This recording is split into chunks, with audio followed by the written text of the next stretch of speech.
He can be no move. He apparently. Oh my God. George Thorogood was. Yeah.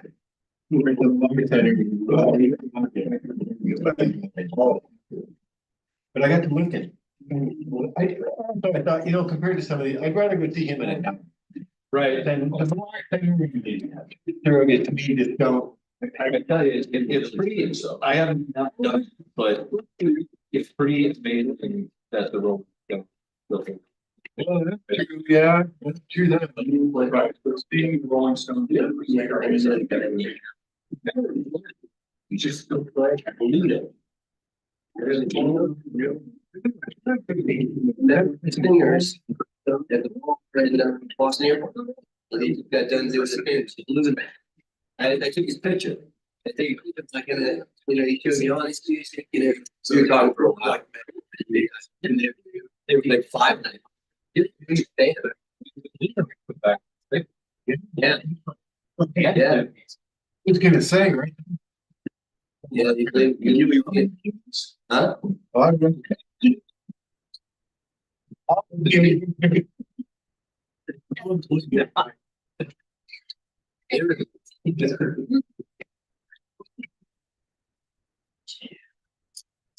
thought I was going to see a crazy substitution thing with this. This is a slums. Yeah.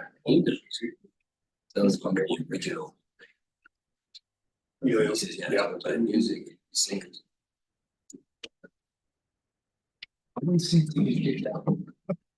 Here.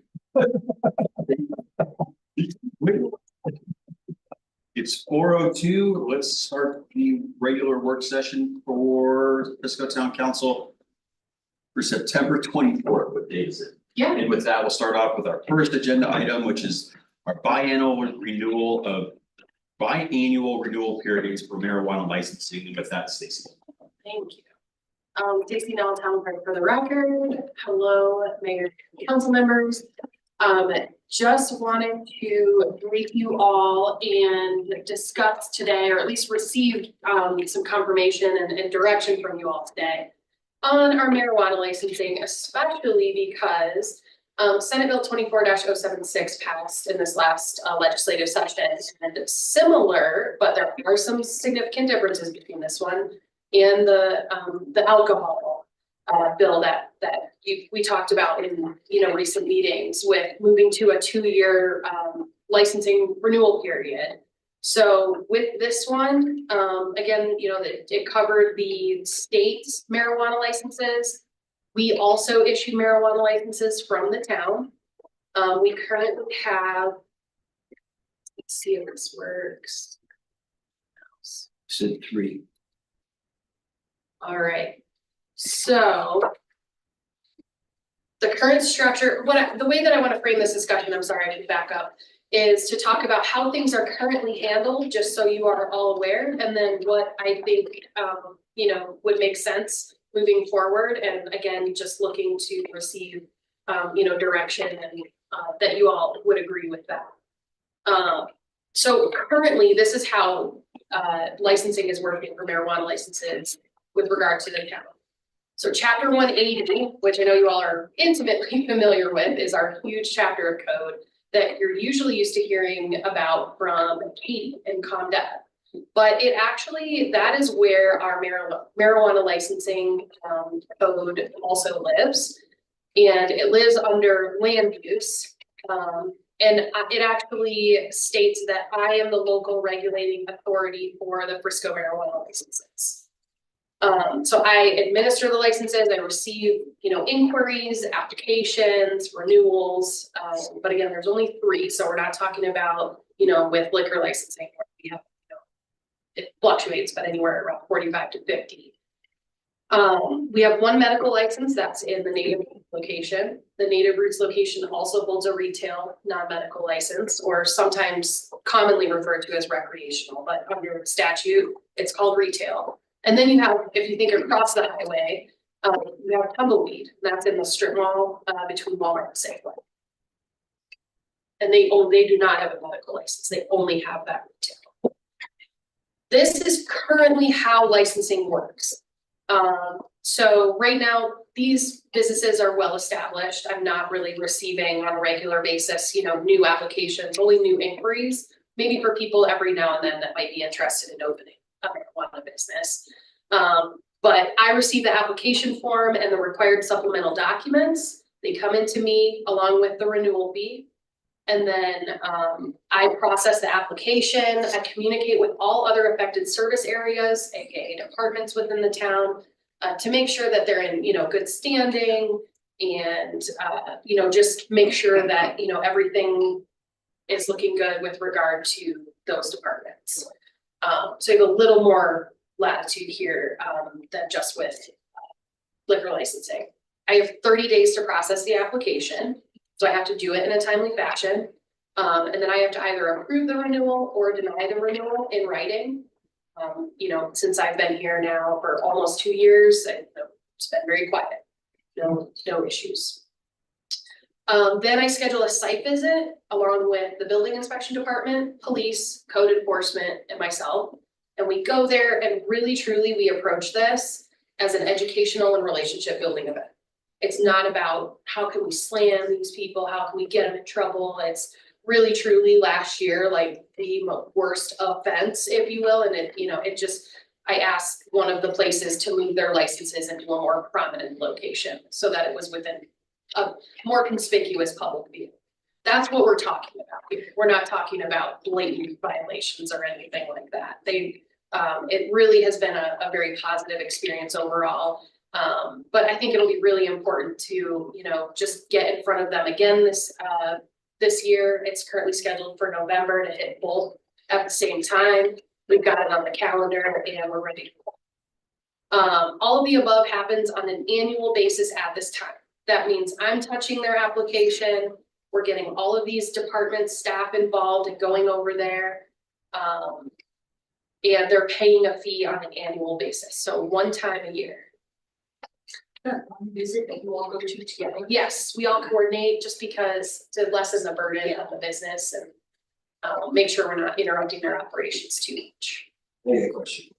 Yeah, Um, sure. on the liquor license and the marijuana, is it pretty close to the same, but liquor license, you don't know what we expect places, do you? So our code enforcement officer does. Okay.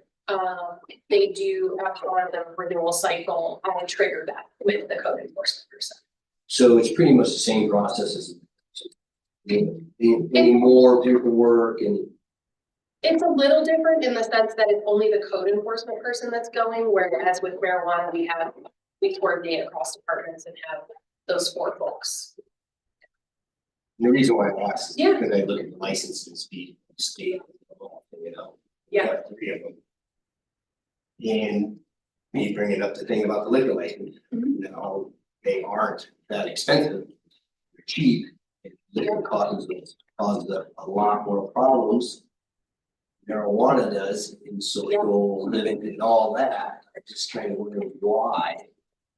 It's $3,000 during 2020, and why the liquor license is $107.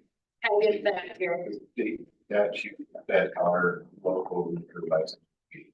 You're not allowed to send them. Okay, So the marijuana one now? the marijuana one, we set locally, and it is based on a determination of the town's, well, two prongs. First, what are the town's costs in processing the application? And what are the town's costs in, for lack of a better word, policing the establishment, right, throughout the year. It costs the town, I think staff would tell you that towns time spent on liquor applications and the time that the town spends in policing those liquor licensees, bar calls, whatever the case may be, is a lot more than what we are allowed to collect in fees from the state. So the answer to your question is the town loses a lot of money in its activities related to liquor licensing, renewal, and enforcement. And it doesn't lose money on marijuana activities. But the difference is because state statute sets it and is express about, we can't change it. So they set the liquor ones, or we set the marijuana ones. So The state has- why is it like this? Because the The state sets it, doesn't- yeah, but Because the state isn't allowing Yeah. town doesn't care, to be perfectly frank, doesn't care how much the town is spending and allows a very minimal amount of recovery. I think the town staff would tell you that the town's cost and administering the liquor license is a lot closer to $3,000 a year. Yeah, And it's your point, the marijuana one is the fair one, but we can't charge that. Well, marijuana one is, you know, as he just said, the state set that. No. We said marijuana, they said alcohol. They said alcohol, I don't know that. Okay. That's kind of what I said. The state sets the liquor ones, I think maybe I missed it up. We set the marijuana ones, so we have the marijuana at 3,000 and the state set the one at 160. I'm kind of think that the marijuana one should come down to what the liquor license is. You know, and why is the discrepancy of an industry that is going downhill? One side is it's, It's not going downhill, but it's leveling off. It's, you know, it's all over the country now. It's not growing, and then they're making less and less money. The marijuana shops, the liquor shop. They're making less and less money is like, why are we gouging them where we have more problems with liquor, but he just told me we don't set the liquor. I actually have a slide coming up that's going to maybe help with this in a little bit. About what this is actually how my proposed changes to match the state and what they're doing actually lowers the marijuana license fees a little bit. And are we like around what other towns are charging or the Yeah. state? Pretty similar. Odd or less. Yeah. Charges, a lot of towns charge more. Yeah, I just heard that, you know, liquor has a better lobbyist group. People there. Or maybe one.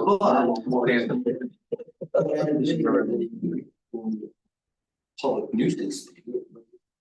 Nuisance causes more violence, causes more stupid shit happening. And the marijuana is what we charge, you know, it just seems unfair. Something that's about the same alcohol, marijuana, you know, Yeah, noted. so a substance. Absolutely. Well, if you ever want that to, you know, I mean, with the budget comes the approval of, you know, your fee schedule as well Yeah. at the time. I was kind of wondering when That's a that part of comes the up to, budget doc. I'm not saying get rid of it, but I'm saying, be nice if they're more on a little playing field, Yeah. If it's not taking you much longer, there's only 3 of them anyways. So it's not taking you all these days to do it. Yeah, the volume is certainly different. Yeah, I have a slide up here that'll, I think, get a little bit more into that. Okay. And let me know if it doesn't help or answer any of those questions.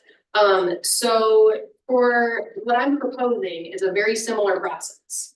The application form and supplemental documents would all come into me. I would process the application, communicate with the other, you know, affected service areas, let them know that I do have a standing application that I've received. I would still have 30 days to process the application and provide in writing approval or denial. And then a site, which, you know, it's been all approvals for the last couple of years. A site visit would be scheduled, and then all of the above would happen on an every other year basis in order to match up with their state licenses. Instead of on an every year basis. And so the application fee portion, like Thad was talking about, there's an application fee and there's a licensing fee. The application fee covers my time to process the application essentially. That would actually be saved for the second year. That would be reduced off of the fee for these marijuana licensees. And so again, the next slide will just demonstrate this a little bit better. And the license terms, site visits, and then, you know, clerk for myself in the finance department to touch these applications, it would all be consistent. It would happen every other year. And so here's this fee calculation right here. So currently, every year, the retail licensees pay $3,000 a year just to the town. Currently, the medical licensee pays $1,500 per year, 1 year at a time. What I'm proposing is that the retail licensees would not double to be $6,000 per year. It would be $5,010 per year. So over the course of 2 years, they would actually be saving $990. You mean almost $1,000. 5,010 per license period. charging 5,010. Not per year. Not per year. Not per year. For 2 years. Oh, that's a typo. Yeah. I apologize. I did not, I think I copied and pasted. I think I copied it. Good. So yes, I'm sorry, the $5010 amount, please note there, that would be per 2 years for a licensing period. Well, like you're saying, people. No, it'd be, that's combined, that would be $990 over the. So they're not, you're not paying, Yeah. yeah. And then the medical, so kind of just extrapolated that again. The difference is they would be paying 2 years at a time to match up with everything else that we're doing, you know, with all of our administrative touches on it, site visit. Again, their state licenses are already going to 2 years, so this just kind of makes sense for us to move toward this instead of having this license is here, this license is here. It just keeps it all the same for businesses. And then just noting that this is save on that second year's application fee. Along Dan's lines, why wouldn't, if it's $3,000 per year, as it costs that much to administer that, if we're now going to 2 years, why wouldn't it just be $3,000 for the 2 years, because you're not doing extra work? You're doing less work because you're just removing 1 year. So the licensing fee portion would still stand for that second year. The licensing portion of the fee covers things like public safety touches throughout the year. It's not the administrative, it covers what chief and his staff, you know, if they need to maybe do some drive-through. I don't know currently if they have a plan and if they proactively maybe check on those businesses. You know, driving through the parking lot or a response to maybe an incident that happens at one of these places. That's what the licensing portion covers. But the application fee, that's basically, if you will, the administrative touch. Still doesn't. Yeah. Yeah. I think it should be now, so, but I would like to see that, you know, I don't know, more in line with liquor licenses. You know, for the price, or maybe not that close, but it should come a little bit closer. So are you still filing that application every year? For as of right now, marijuana licenses are just renewing on a regular basis. Once we On go an to annual 2 years, basis. If we go to 2 years, you will only file every 2 years? I would only need to touch it once every 2 years. Right. So I think that's the question here then. Why isn't it just $1,500 every other year? Because the enforcement part of the fee happens throughout those 2 years. yeah, but there's really not much. Actually, there's quite a bit. We'd have to have chief on that one.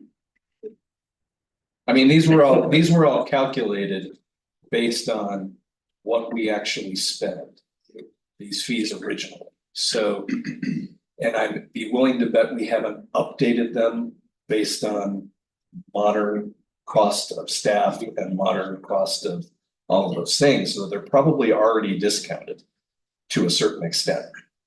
Because we haven't updated that fee for modern staffing costs.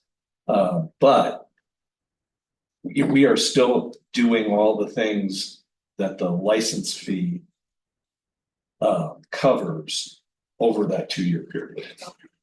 And that's the theory of a fee in the first place, is that you pay for the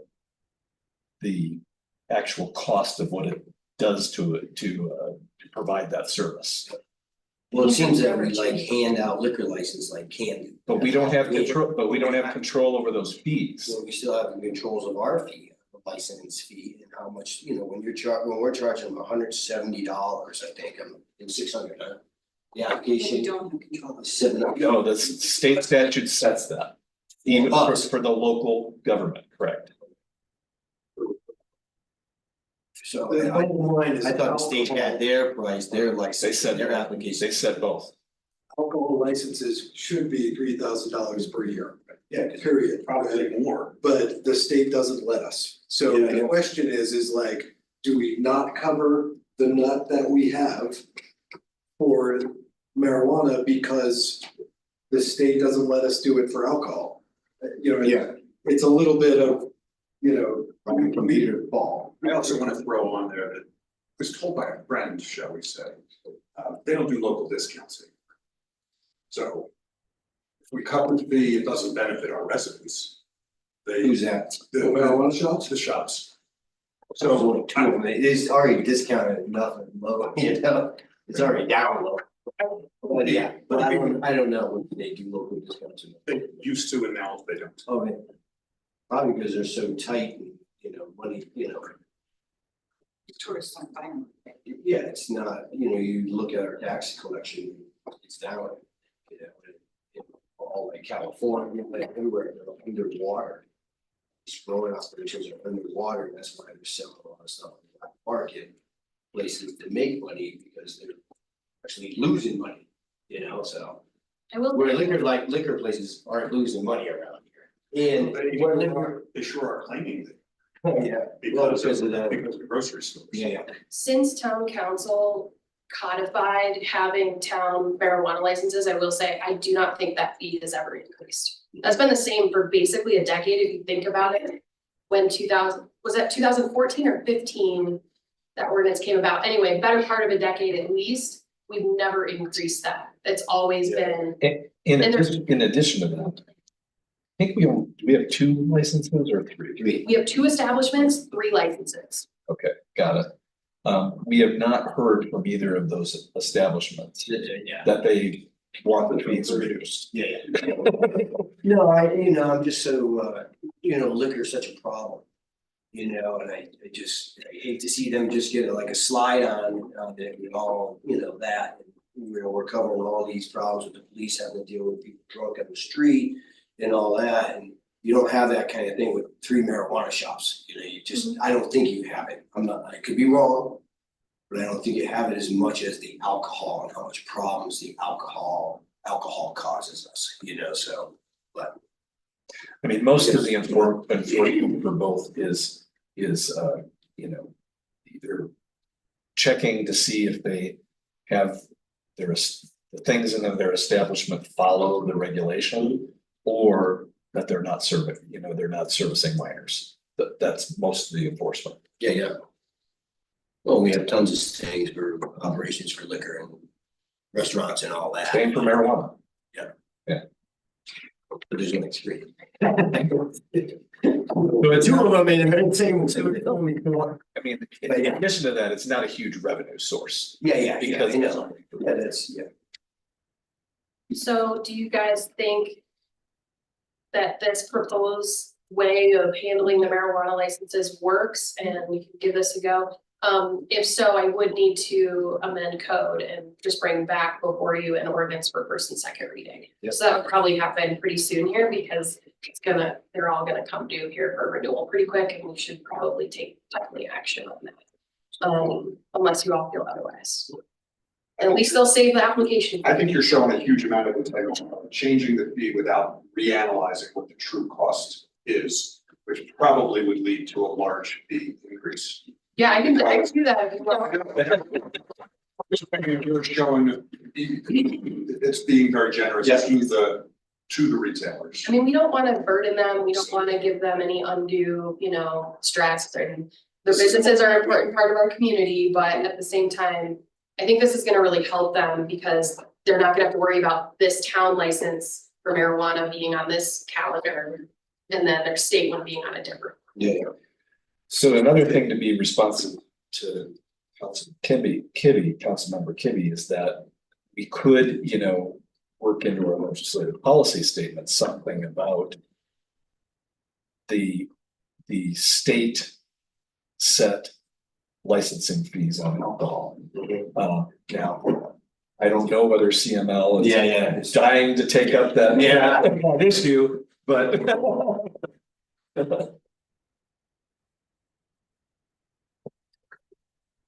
Thank you very much. Getting quick enough. oh, I'm sure that's true. I mean, I bet they'd like to recover costs. Oh, yeah. Being in our group.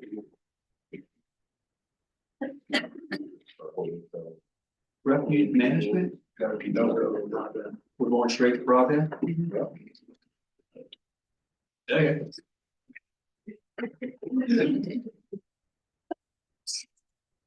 Yeah, not a word.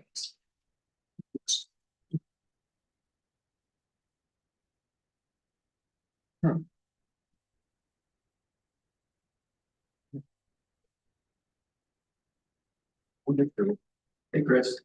Hey, we are stoked to hear about broadband. Built it up all the last 2 weeks. Yeah.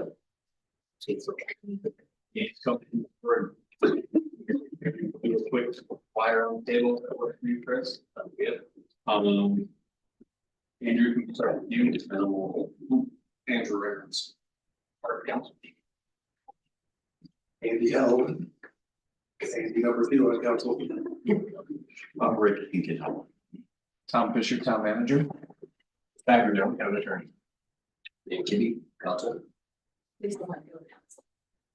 Josh Anderson, I'm a senior corporate strategy analyst with Bonfire. And I'm Tyler Drew, program manager with Bonfire. And then we've got two of our folks joining remotely. We have Josh Orlowitz, who's our director of corporate strategy. He's played a big role in the study. And then we have Brian Hollister, he's the CEO of Bonfire. Joining us remotely. Hey, everyone.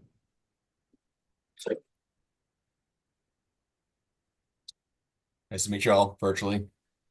Excellent, thank you. Chris, do you have a slide deck? Yeah, I got that. We're just pulling. Oh, okay. Here you go. Do you need help? Anyone? Yes. Okay. I do.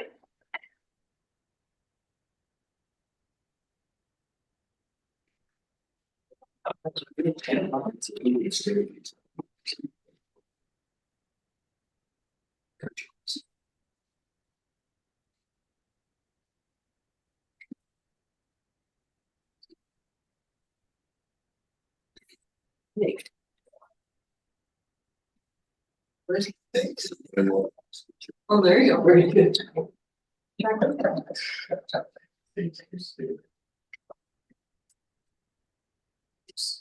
I'm just gonna show you where to go. Okay. Right, you just put it in the SharePoint version. Go down to this little thing. So it's we. We're rolling. But yeah, we're here to talk about broadband today. Like we said in the introductions, I got Bonfire here with me, and we'll talk a little bit more in a minute about background and kind of how we got here. But I'll kind of give an introduction, go a little more into details of what we're at with this feasibility report. So when we talk about broadband, it's called fiber. And what really is improving our communication infrastructure. So we're looking at looking at all of the options on the table for improving our communications within the town of Frisco. As I said, we hired Bonfire here beginning of 2024 as our consultant to help kind of guide you with this and go through all of our options. Our expert options.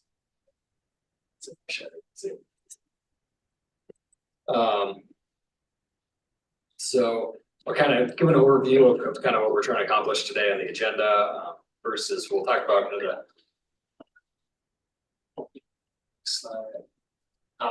go over the deliverables. So as I said, we signed a contract with Bonfire beginning of 2024. Look at holistically all the options on broadband. Talk about each phase of that project, the deliverables and the scope on there. Give an overview of broadband, kind of from definitions to overview of everything. Broadband with kind of a 101 summary in that. We're going to give an executive summary of that feasibility report. A pretty lengthy report that was developed, about 70 pages. So we're gonna give the highlights and the details of that. Next, we'll talk about network design options. There's a lot of different options with broadband when we talk about it. There's every municipality kind of has a different model and different options. There's lots of different directions to go with it. So we'll go a little more into detail on that. We're going to give our recommended next steps for Frisco and broadband options. We'll have a Q&A at the end, but stop us at any point, ask us as many questions as you have, and we'll try to answer them.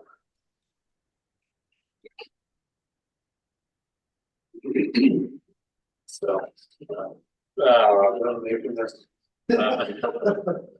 You're already the technology based relocation. Well, I'm not trying to go through that, we're good. So yeah, scope and deliverables, feasibility study, so that was what was included in the packet. So what we did with that is, when we put out the RFP for this, even if we only go for kind of one narrow part of the project, what we're looking at, we wanted to look at kind of everything holistically within the town, all the options. So we kind of started with that by analyzing the competition we have in town. Gauge community sentiment. We did a community survey for a while, got feedback from residents around town. You know, then looked at other key drivers of network success to try to project all these options. How many people would be interested in joining a network and a lot of variables there. We shared multiple models for operating each phase of the network with associated financial profiles. Bonfire go a little more into that with the profiles of some of these options. And then a high level network design, looking at the whole town. So that's kind of a preliminary design of what these options look like within Frisco. That's kind of where we're at right now. We're just finished the feasibility study, and we're coming to council right now because of kind of two reasons, since we just finished that study and because of budget right now. Want to go forward with this, we want to look at implementing first phase of 2025. So that's kind of where we're at in this list of items. Following that will be the master plan. That's kind of a conceptual routing of fiber infrastructure maps for all phases that we decide to proceed with. And then detailed action plans and immediate next steps for implementing the network. Following that is final design. So that would be 100% construction ready documents. That gets into the details of the design. This is something that we could bid. Again, we'll proceed. That's something that we would want to finalize for possibly 2025 construction of the first phase. Then RFP management, that's when we would bid the construction and go to a construction contract. And then we have grants as the last item that we have included with Bonfire helping us. We'll talk a little more about this. Due to our existing service levels, we don't qualify for most of the grant options out there in Frisco, but there are potentially, like there's one grant for DOLA that we can potentially qualify for. So it's limited options, but there are options.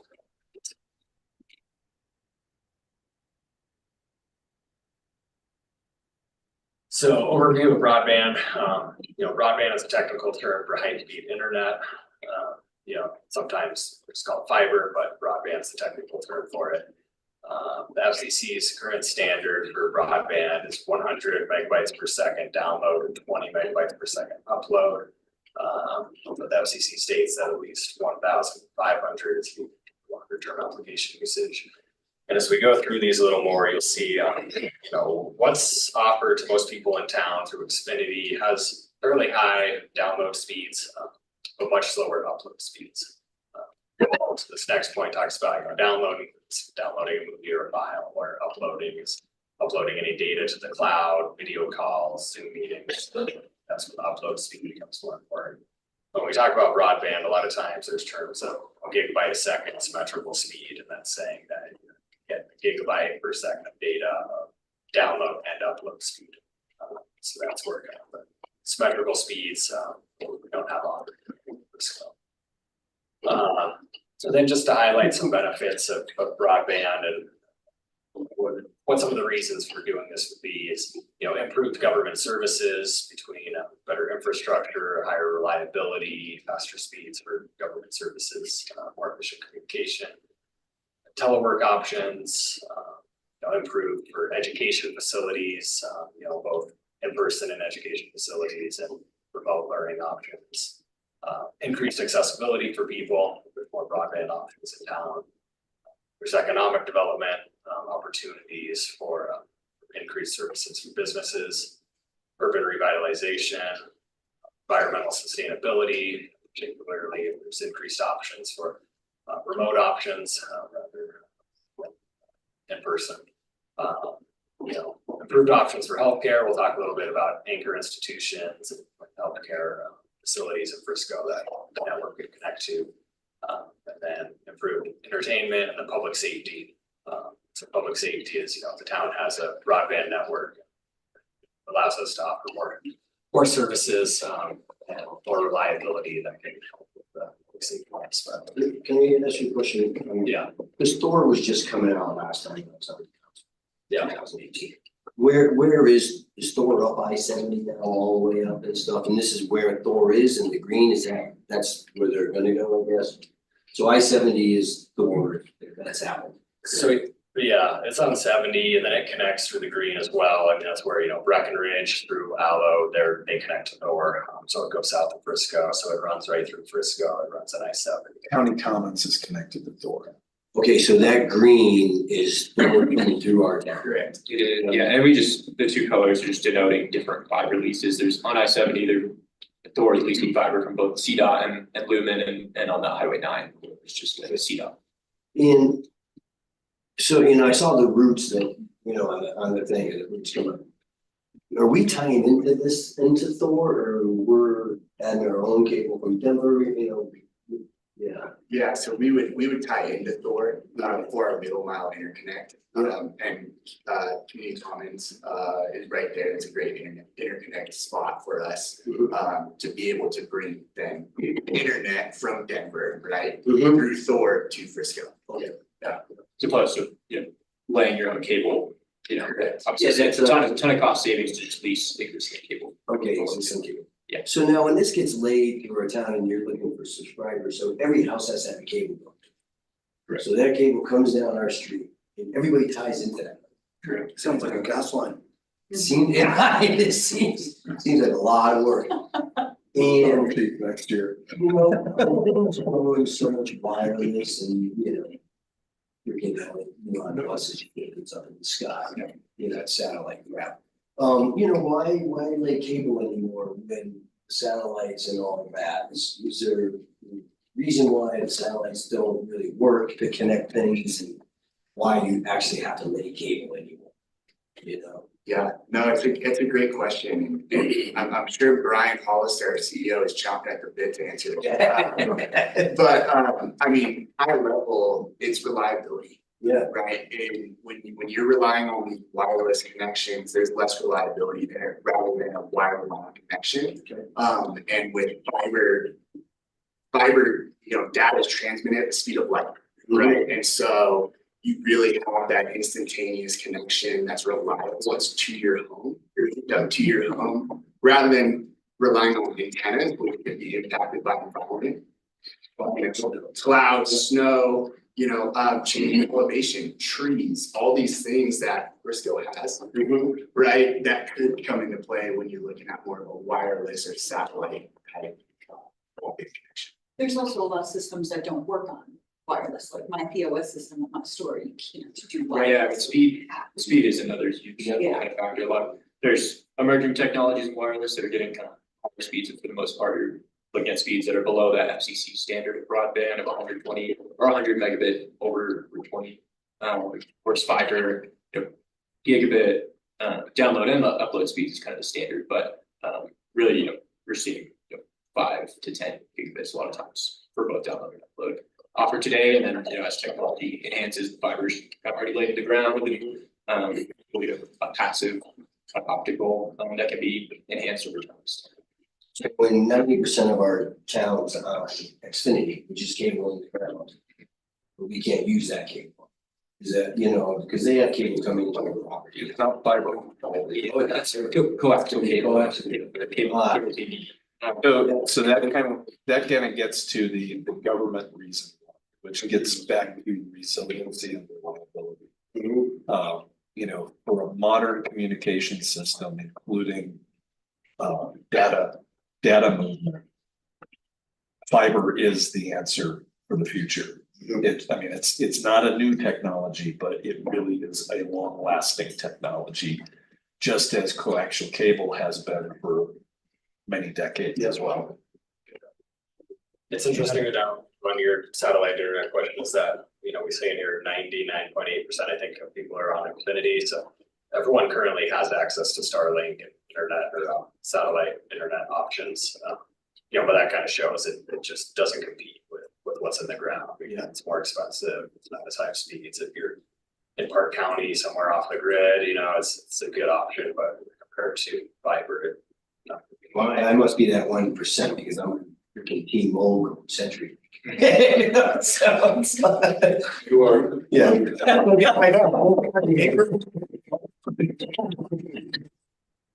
One percent again.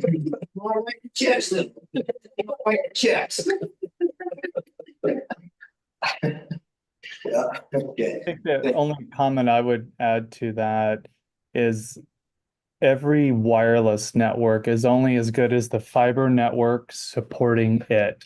So when you think about cellular, lots of times you can have a cellular signal and you can talk, but no data is going through. That's because they have no fiber at that particular cell site, and they can only go with the lowest bit of data transfer, which is just to support voice, right? So all those cell sites, if they don't have a fiber to them, then they're only going to be able to do so much for that particular community, right? So it's a viable solution, but like it's only as good as the fiber behind it. The in-ground today with the cable, it's obviously been sufficient, but the challenge you have on with cable is that it's a dying technology. The technology is based on copper, right? And just like we saw in copper DSL technology, which is used by telephone companies, a little bit different, but basically still copper. The difference between the two is the copper used on that cable plant's much bigger and thicker, and with much more insulation around it to help with what we call noise. And so it provides a lot more data transmission than you see on DSL. But you saw on DSL, we kept figuring out ways to increase bandwidth, but we never could figure out ways to increase the distance of how far that bandwidth would travel on copper. The same is exactly true with cable. We keep figuring out how to do a little bit more with cable, but we're also running to the point of physics where we know it's running out. So as applications continue to drive more and more bandwidth requirements for any particular community, there is a point where the cable network will be obsolete, just like other copper-based technologies. We have more time in that, and I think the plan that Chris and the team have worked out is a very programmatic plan of how to step through that phase by phase, right? Because you're going to need to do more ultimately if you want the community to still be competitive as that gets more challenged. Starlink, all those technologies, they still have a foundation in certain places where still fiber is still important, right? Because every one of those satellites beams down to a receiver that then has to have fiber behind it. So fiber is always going to be super valuable in any community, always needed. All these wireless technologies are a tool to hang on the end, but they never replace it. So all of it kind of works a little together, especially with the wireless piece. But ultimately, the other piece in all of this, and the community is connected pretty well today, but that cable plant, in 10 years will not be the same type of cable plant that it is today, with the requirements of every single consumer's needs that continues to escalate year over year. There has been no slowdown, as I'm sure you guys can feel yourselves as how well you're connected every day on your apps and your appliances in your home. Everything is going to be connected, and it might be connected with a piece of wireless technology, but then that's going to a point that then has to be fiber backfed, no matter what, for long-term viability. So is this something once we lay in the fiber cable and in 20 years it changes to something else? Is that what we plan is going to be sitting there so we can run the new stuff through in 20, 30 years when something changes the glass or whatever? Is that something that put that in there, we can rerun cables through it, we don't have to dig the road up again all the time, like in 30 years?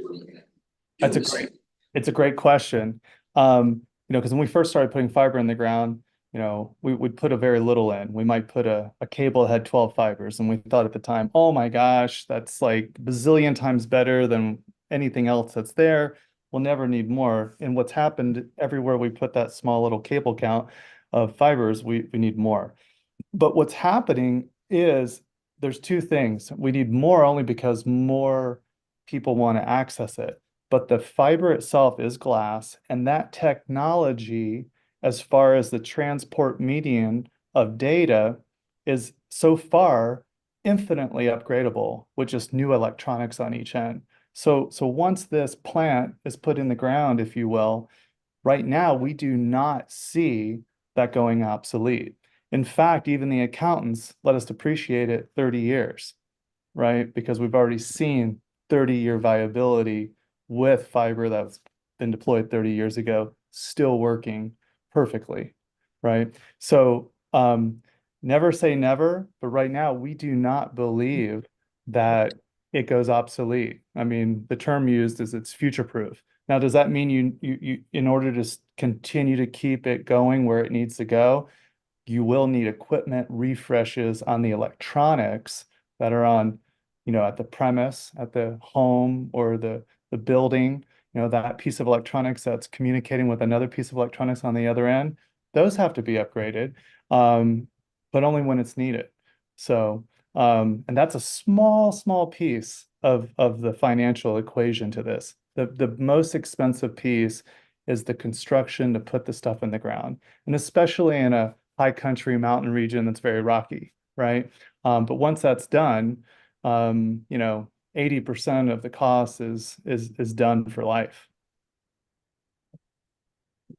As far as our lives are considered at the moment, but we do believe fiber will be a multi-generational benefit.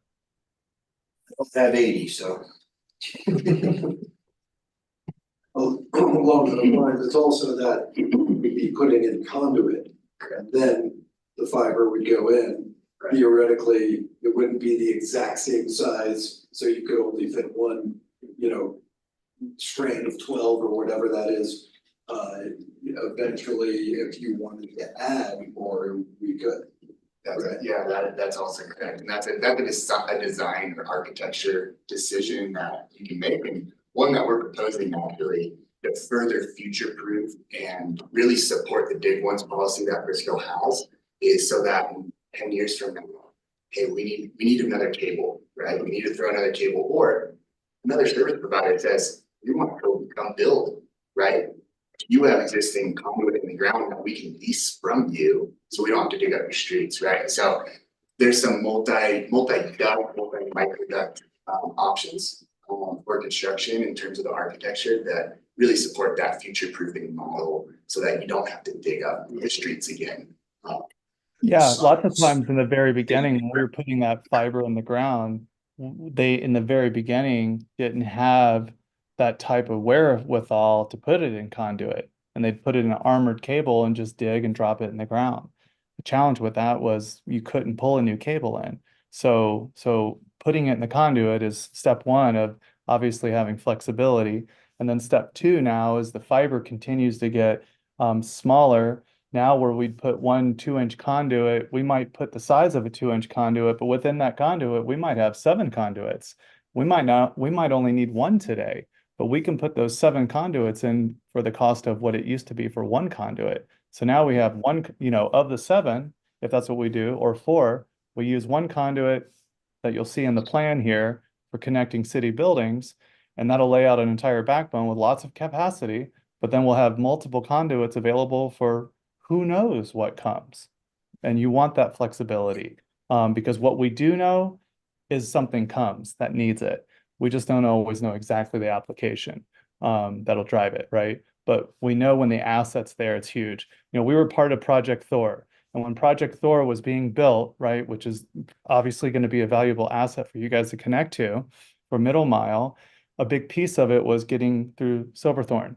Well, Silverthorne had upgraded their permitting policies that whenever you open up the ground for trenching, you have to put a conduit in for the city. That really paid off heavily when we started piecing this network together, because we were able to actually stitch all through town how we could actually get that connection all through town with just existing conduit because of that change. So these are the things that, you know, you don't know exactly how it'll benefit you in the future, but we have to think through those things, because these things do come. We've seen it. And I think the team's got a great point. Ones that we've done proven to be the right type of, is it beneficial? Or the areas that we inserted conduit or whatever we got under the Dayton's program, is that going to benefit us now? Yes. Yeah, in this design, we have existing conduits that we put in over the last couple of years that we can utilize. Put in the right, the right size. Yeah. Mostly down Main Street. Mostly down Granite Street.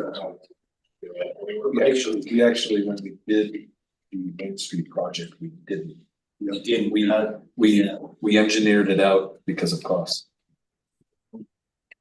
Well, sometimes we can actually look at that single conduit and there's solutions to even look at that single conduit and see how we expand within that, because there are tools to do that. We have a project right now in Northern California where there's an existing one conduit, but a partnerships come together where we need more. Well, the conduit's big enough that we can take some small micro conduits and pull them through and actually now have multiple conduits within one conduit. So there's always little tricks that we've learned through the years to figure this out. Because just to your point, maybe we took that out because we didn't have the total cost, in our budget to do it.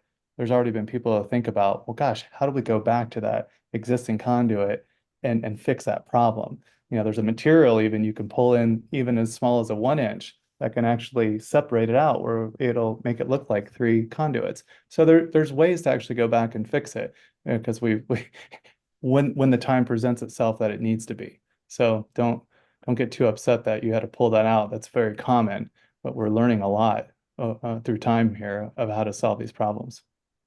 Well, as we're doing Summit Boulevard to the sidewalk all the way, that's a long stretch that we probably can put conduit in there. We're putting conduit in right now. Alright, we coordinated on. Whatever it is going in, get on the orange pipe, that's gas. Is it orange gas? No, so that's communication. That's communication. That's right. Okay, I saw that going in, I was wondering, I thought that was gas, yellow's gas. Yeah, so yellow would be gas, Yellow's yeah, gas. so orange is fiber. Okay, So yeah, we've been trying to, there, for the last few years, like Granite Street and some collaboration with CDOT on projects going, putting in conduits like the sidewalk one, whenever we're opening roads now, we're looking at that. We're trying to put in conduit because the cost of the conduit's cheap, the expensive part is the restoration, is the trenching, so we have a hole open, it's pretty cheap.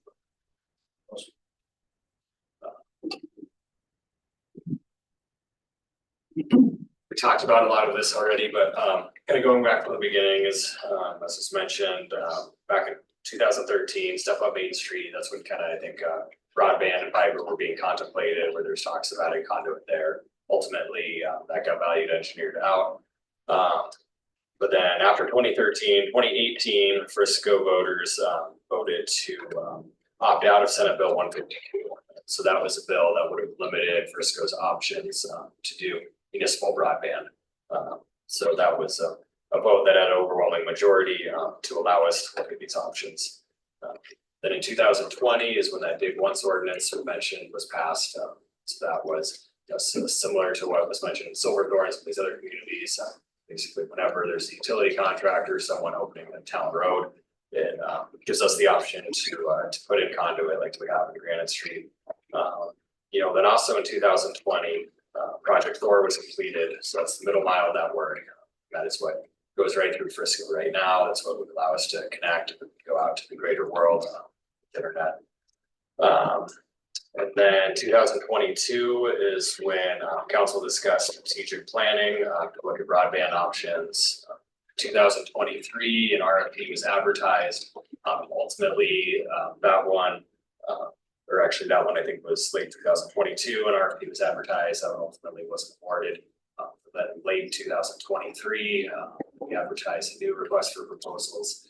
And that was when we awarded contract to Bonfire to go forward with looking at this feasibility study, design, look at a phased approach, to look at just municipal infrastructure to town buildings, then also look at the options to the broader. With that feasibility study was just completed in August. That kind of provided a roadmap and next steps to look at options for town's broadband. So that's where we are today. With that, I'll hand it over to go through the executive summary and its findings.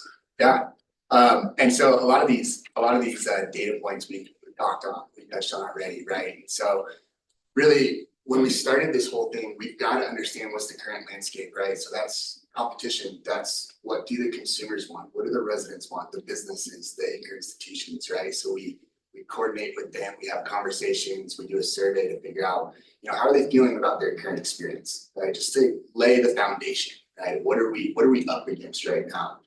And as we talked about, you know, Xfinity currently has a wireline monopoly, right? They serve 99%, nearly 100% of the town of Frisco today.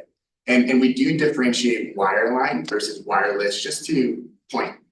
Wireline is that to the home connection, to the premise connection versus your wireless carriers, your cell phone carriers. So we do want to differentiate that. And the speeds that they are claiming and advertising to provide are above the FCC standards. They have to be. But as you can see, as you look down to the residents and kind of that community sentiment section there in the middle, the speeds that we're seeing are much lower than what they're advertising. They're actually not much better than the minimum standards that FCC for broadband.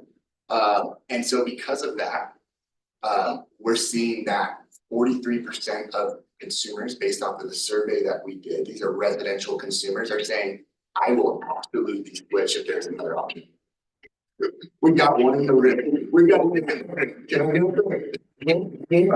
Yeah, So, and so that's staggering, right? And then like 50% said, I would seriously consider it.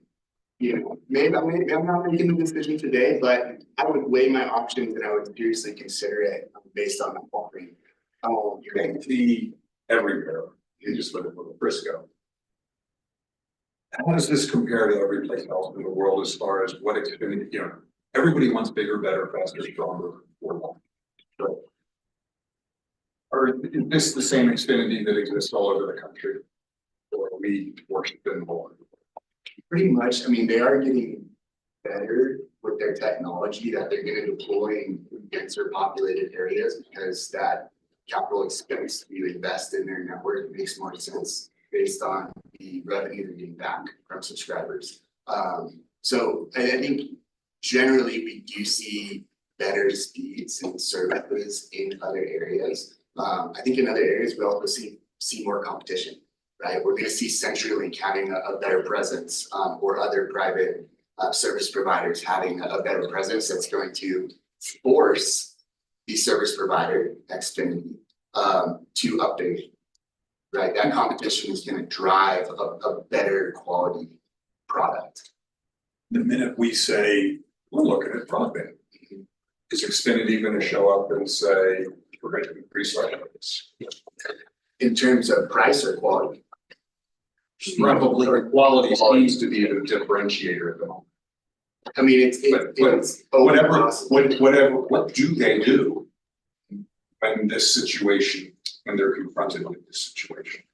Yeah, I think a lot of that comes back to what Brian was saying is with the technology that they are currently deploying, it's not fiber, right? And so it can only go so far. They can up the quality of their product so much before fiber just fully surpasses it and it hits its ceiling. And I'm sorry, I'm very low tech. Yeah. You know, I have a computer and I use it. That's about the extent of what I need. So that's why I didn't know if that may impact government, it may impact the hospital. Does broadband gonna make a difference to me? Absolutely. And I think we've seen that since COVID, since the world really took on this remote form from telehealth, right, to remote work environment, education, everything is relying more and more on broadband. Every single device that we have and the more devices we carry on us in our home rely on broadband, which really bogs down the bandwidth that a network can support. Right, so some of these older technologies, the copper, the coaxial cable can only support so much bandwidth traveling through that. Whereas glass, which is fiber optic cable, which is glass, really has it's endless, right? The capacity on that is more or less endless with the future. That's macro. One of the things that I just heard that maybe I'm wrong about, but you said that our cell towers, if they don't have fiber running to them, they're limited. And I don't think the cell towers here that service Frisco currently have fiber running to them. So. Some might, like. Okay. If they're near Thor's network, they're smart. I mean, every cellular provider wants fiber at their tower. It's just down to economics. So if someone's close by and there's enough users off that tower, they're going to do it. The challenge is if it's not close by. Like we're working with another Colorado town, similar size. They want us to help them with just an overall broadband plan and educate the leaders of the community of options. But one of their key items to really understand is why their cell service is so poor. So as part of this particular study, we added on a component to actually do a real live testing and survey of the cellular service throughout their community. And what we found was exactly that issue. The community was mostly all cable, had no fiber overbuilder in it, and almost all the cellular towers didn't have fiber to them. And so Comcast isn't, someone that they're going to typically work with. No other fiber provider was close by, so the cost to build just that tower wasn't economically feasible. So that's where the town was like, how do we do something right now to solve that problem? Because everyone in the community is upset about the cellular service, but the cable at home is doing the job at the moment. Well, that's where, likely that town is going to do something that that you're going to see here presented to you, where there's a stepping stone process to get you there. How do we solve that problem now? Not get in the way of cable. We can still play friendly with them, not compete, but we're setting ourselves up to improve the foundation of communications in our community that even cable could benefit. AT&T could benefit, Verizon could benefit, and those could all be people that we obviously sell services to, because we're taking the step to get that fundamental piece of infrastructure in the ground that no one's willing to pay for. They're not saying we're going to take fiber to all the homes. We want to do the first step, but they're putting themselves in a position that if they wanted to build onto it later themselves, they could, or they're simply providing, just like Thor, Project Thor is providing ability for the community to get on that network. One step could be that we just start to build out an initial fiber expansion footprint that connects major facilities, local government together that could use it. And then a next future piece could be that now that's in place for someone to go finish the rest of the fiber to the home if they should so do it, because someone else has helped already enable it. We couldn't even have this conversation right now with you guys if Project Thor wasn't in place. So someone's done that piece. Now the community could do the next piece, which is like, think of it as the highway system getting through Main Street and the other pieces around the community, but not maybe to all the homes. But it's figuring out how to get to those major institutional points that are very, very important for the community, and not going to the home. More of a way to continue to get fiber deeper into our community without having to sign up to be the fiber provider for the community yet, but stepping through it. I think that's what you're going to see with what the guys are presenting to you today. And I think it's a great plan. So Tom, as you were talking about that, we have that new Verizon one on top of the Frisco Mall.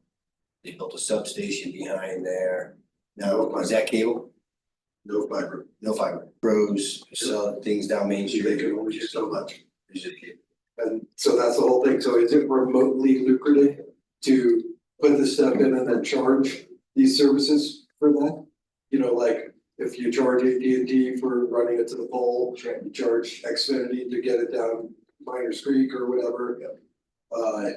Is there a payback there? Absolutely. Compared to what it's costing us to put in? Absolutely, yeah, and that's and part of what we are proposing in that whole future proof and the benefits of future proofing. Just a small backbone network that's gonna connect your buildings. That the town will own. That the town will own those microducts, right? Is you can choose to lease a microduct. That wireless provider can, or fiber provider can throw their own cable in the microduct. You're leasing the microduct space, right? It costs you nothing more. Pennies more on the material side to put that extra microduct in the ground when you're already constructing your own fiber network. And it creates that passive revenue down the road. Some of these leasing models, you can get a provider in 20-year lease, 10-year lease, whatever that is, right? And it's ongoing passive revenue that the town really at no additional capital expense, is able to claim. So there's a lot of options with moving forward with that kind of future model, and that capacity model and putting more in the ground than we do now. Yeah. And we're showing. But Xfinity out.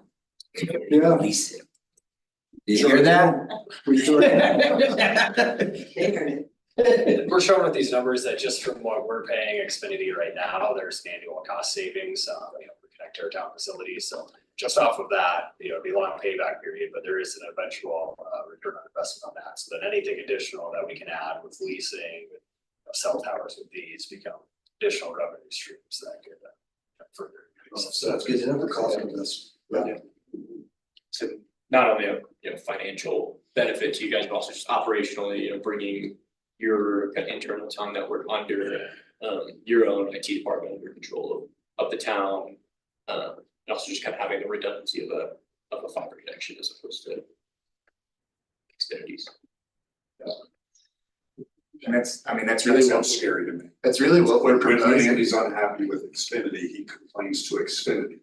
If you want to be unhappy with fiber, the fact that you're now going to complain to the town. It seems like a place that is a good place for government to be in. Totally not how it works though, it's like, because Xfinity, because I still have to get Xfinity in my house, right? And even if it's on fiber, and then I'm getting speeds that destroy what I get now, it's still Xfinity that I have to contact.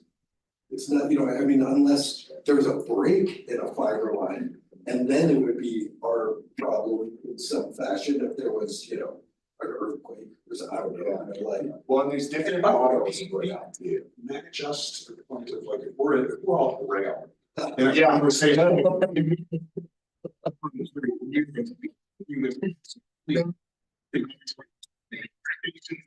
That you're making or stuff that we're gonna do. So the whole idea of, we don't know if we wanna be in the middle of being the provider, right thing. There's a model for that. We do wanna be the provider, we wanna own everything, we wanna be, we wanna bring in all of that revenue. There's a model for that. We just wanna be hands off and let someone come in and make it easier for them to provide a better service. There's a model for that. And so this thing, it's not cookie cutter, right? And you'll see Josh is gonna get into more the economic side of these different models and how they can play out for the town's benefit. That you'll see, but it's not just, hey, we're gonna move forward with building out fiber and we're responsible for it, so we're gonna get a bunch of angry calls, every time there's someone's internet goes out. That doesn't have to be the case. And we can still improve the landscape of broadband in town today and for 30 years, as we know. So what's our best way to use our time efficiently? We have items. Let's get through to some of these next steps here. So really, and the whole feasibility study, you all have a feasibility study, you can go through that, you look at all the different models. What we want to propose to you today, the kind of next steps or recommendations is to start small, right? Start small with that municipal owned, Briscoe owned fiber network that really just connects your core facilities, your core buildings, municipal owned buildings, to Thor. We're gonna interconnect to Thor. That's gonna connect us to the internet, right? Thor is gonna connect us to the internet, and then we're gonna build off of that to connect the premise within Frisco, right? We're gonna bring the internet, your own fiber network to your buildings. And so you're not gonna be reliant on Xfinity. You're gonna save costs, right? Currently, the town is paying Xfinity $120,000 annually for their services. Annual operating costs, and I think it might be, I'll move forward here.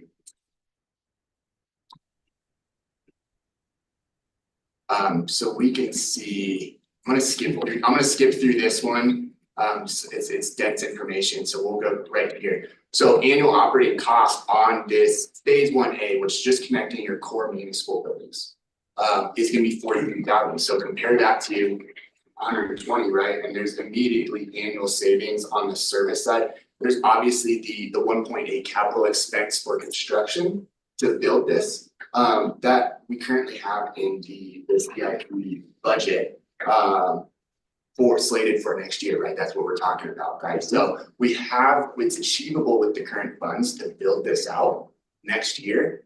And it's going to create resilience. It's gonna future-proof yourself. It's gonna create those future opportunities for broadband in Frisco. And it starts with this today.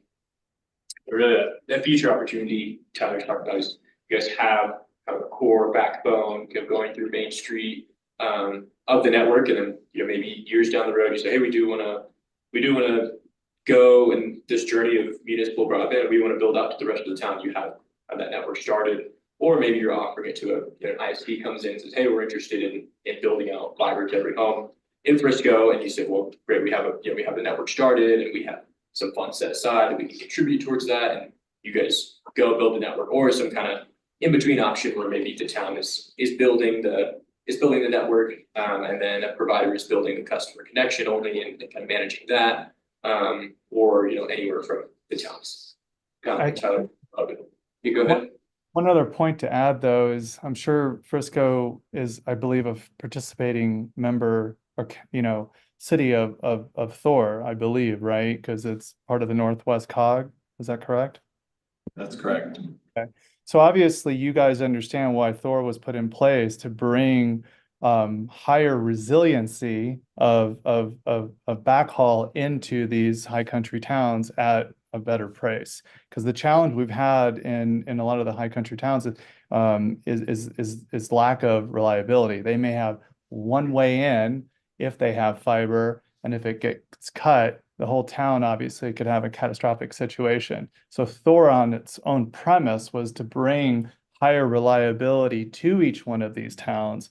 So that already is a major step in the evolution of broadband for this community, because the more people that are more buildings for the city's use to run local government, if it's connected on a higher and more reliable network, that's going to be better for the whole community than what it has. The cost is obviously totally makes sense to go that route, but I don't want it to be just about dollars and cents. I know it always is, but reliability for broadband is a fundamental aspect of the city of today and ultimately tomorrow, right? It goes to safety, all those things that Chris laid out earlier. And I just got to make sure that we don't lose sight of that. So connecting just to Thor and having these city local government buildings, fire department, hospital, et cetera, is going to be already a major upgrade just to connect to them, right? So then this gives you availability of doing options like Josh said. But the number one thing this does initially is no consumers are going to be calling the city saying, hey, what's going on with the broadband? This is all behind the scenes. This is a wholesaling to other service providers, right? Might be something, but no consumer at this step of the game or small business person is going to call the city and say, hey, what's going on with the internet? They're going to call whoever they're paying their bill to. Now, if a city building has an issue, they know who is providing that, and they're going to call Chris or whoever's going to manage this, right? So just want to make sure we're clear on that. When you do phase one, two different options. One would be like, let's say we want to connect the water to the water department. And I assume we can use the water fund to be the a la carte add-on to this process. But also, let's just say you're running it down Main Street, it's cheaper to dig once. If Evo 3 calls and says, hey, we'd love to be part of this. Is that a conversation that takes place, or we don't let anybody in until we let everybody? So I think there's options in between. So with the water department, that's an easy one, is that we're already looking at with phase one, not necessarily, the Dillon Dam road tanks, those far outlying ones, but at least, the 10-mile water treatment plant. We have conduit most of the way on that road. So that would be an easy add from the water fund and add that. We've looked at kind of a 1B, and that's kind of the anchor institution. So that's where it's, not a full going to every single family home and condo building, but that's where, if the hospital or some of these bigger organizations want to connect to then there's options, where we can do that. I think, you know, suddenly if it's, To do that, or we tell the hospital, yeah, it'll cost you $1 million and we'll take a trench, put a conduit in, and you're tied in, which there's something more complicated than that. yeah, I mean, we would have essentially that where, you know, we could look at models for, kind of the 1B is already kind of priced out. A lot of these kind of bigger organizations within Frisco, how much conduit we'd have to run, how much that would cost. And then there'd probably be kind of a cost sharing model. Someone to buy into that, they would help fund that expansion and then pay the system. It's us. You know, as far as your question, like, you know, Main Street business or someone connecting into, you know, I think that starts getting a little more complicated where you start getting smaller businesses and residences asking, and that's where kind of, we'll talk about our recommendations where we're looking at kind of public-private partnerships that would help, I think, enable some of those smaller. Lots of people will want, a service provider will want to work with the town once they know, oh, wait a second, they've got fiber running down the street. So if I'm tied into Thor as a service provider and I can communicate with the city and wholesale just that piece out, then they can go branch off. You're enabling them to actually do more, but they likely would be the service provider collecting the dollars. And the city's a facilitator and partner in being a piece of the puzzle. That's personally how I see the first stage in this, because you want the business customer to have the appropriate customer service and all of that stuff that a larger service provider organization can support.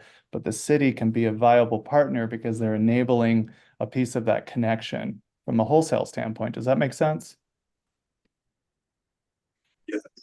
Well, I mean, we can kind of jump to that recommendation because, you know, you had mentioned that it would be Xfinity, and it's not necessarily Xfinity. What we're looking at is, so our recommendation is to build out this phase 1 to the town buildings, and then we've already had interest from private providers outside of Xfinity who are interested in building out networks within Frisco. You know, I think currently, without this backbone, without these options, it's a little tougher to be economically viable. But if we then move forward with this, we're recommending that we then also put out an RFP where we would say, you know, here's the feasibility study we did, here's what we're building. Tell us what you can provide to the town. And then someone could come into town and they could look, you know, might be part or all of the town, or then they would say, okay, we'll connect in. It'd be an agreement between us and the town, but then they would be the final ISP that we're looking out to the customers. So that's kind of one model of that kind of stuff. Right, so say we do this project to all the buildings, like how quickly would AT&T attach their towers to this network? Like how quickly could we do that? So that way we're ramping up our cell service at that point, right? And then so still, Andy, it's like we're still dealing with AT&T. It's just that our infrastructure, they're now paying us for instead of, you know, It's a sewer. yeah, basically. You're running the game. Charge people to branch. Sorry, diminish, yeah. Fight. To the town. You need some.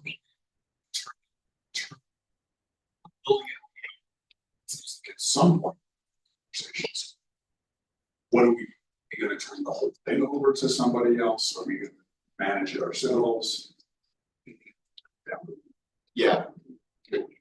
But you don't have to make those decisions. Yeah. Of companies that wanna come in and all of a sudden offer new services based off of that infrastructure that's not there. Yeah. Right, and if we build the trunk, that lifeline today, it opens up those opportunities. Yeah, this is scalable, there's options, and you know, you would ask him about timing and when someone could come in, and you know, I think what we're asking is, you know. Can we get there? Is approval for kind of this phase 1A for 2025 budget. Because if we get that, then, you know, these other entities, it's kind of up to them, the timing, but it could be as soon as end of 2025 that they could then connect, providing these. That's where we're kind of looking at this concurrent RFP, where we try to attract some of these private providers. We don't have to commit to anything today on them, but we could at the same time have them be looking at this, looking at options. So we're doing those processes currently, if we're not doing one, and then waiting 2 years. And so here, yeah, our cell service improving. Yeah, Possible. yeah, because otherwise our cell service is not going to. Yeah. And that's like the bottom line where we're at besides Xfinity and, you know, my service at my house being lacking. Yeah, So as we look at where we're at, we have 10 minutes left. We have 4 more options to go over. Do we need to go through those 4 extra options? Or are we looking at the backbone scenario? I think so, actually. and this is already in our budget that we have allocated. Yeah. It's gonna be we're seeing us, really comes off the table, but it's recommend stage 1A, and then all these other options, we can still revisit, we can expand in the future, we can keep doing more phases, it doesn't prohibit us. Yeah, the report that we put together doesn't change just because all we're doing today is building phase 1A. The report, everything that we build, the data is still supported if we only do phase 1A today. Yep. So you can always come back to that report, you know, 5 years from now and say, you know what, we want to expand on this. Let's go back to that document. That data, that all that's going to stay the same. Some of the capital expense by inflation, but for the most part, it's going to be intact. You raised the question of micro trenching or not, and is that something you told us there's an option, but we'd be crazy to do one or the other?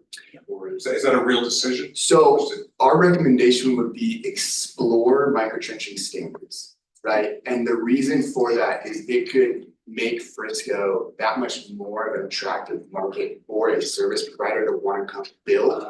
Because Not necessarily of the for the 1A correct. decision. It's not a 1A, it's something. 1A for company. 1A, we're, it's gonna be mostly bore for the most part. We'll see if we can use some open convention and green belt scenario where we don't have to restore the asphalt or hardscape.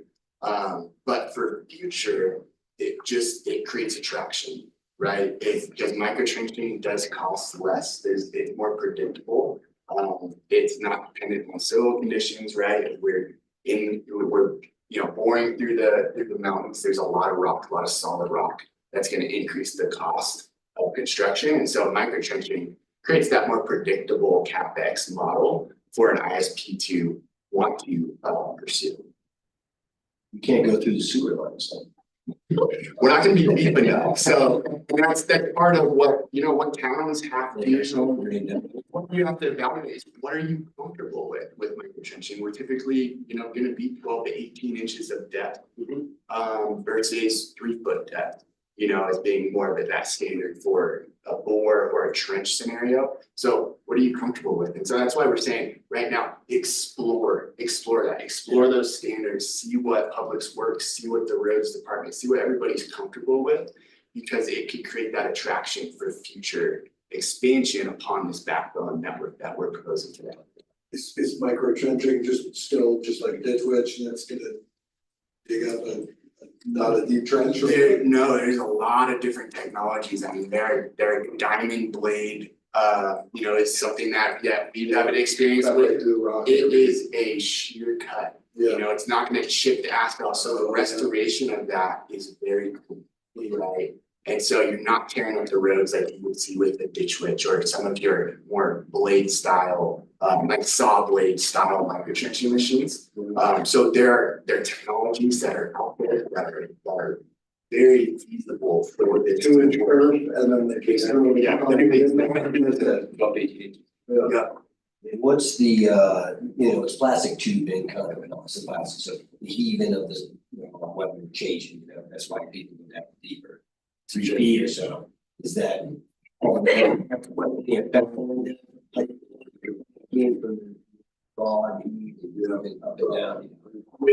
the material that we see deployed out there, especially for micro trench scenarios, it's tested in the environments and warranted. The material manufacturer is gonna warrant for that. And we have a partner that we work with that they specialize in micro trenching, architectures, and the ability to micro trench with their product. So.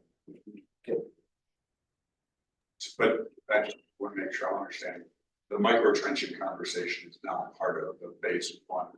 No. Hit conversation. No, yeah. Because we're going deep. Correct. And it's big, so.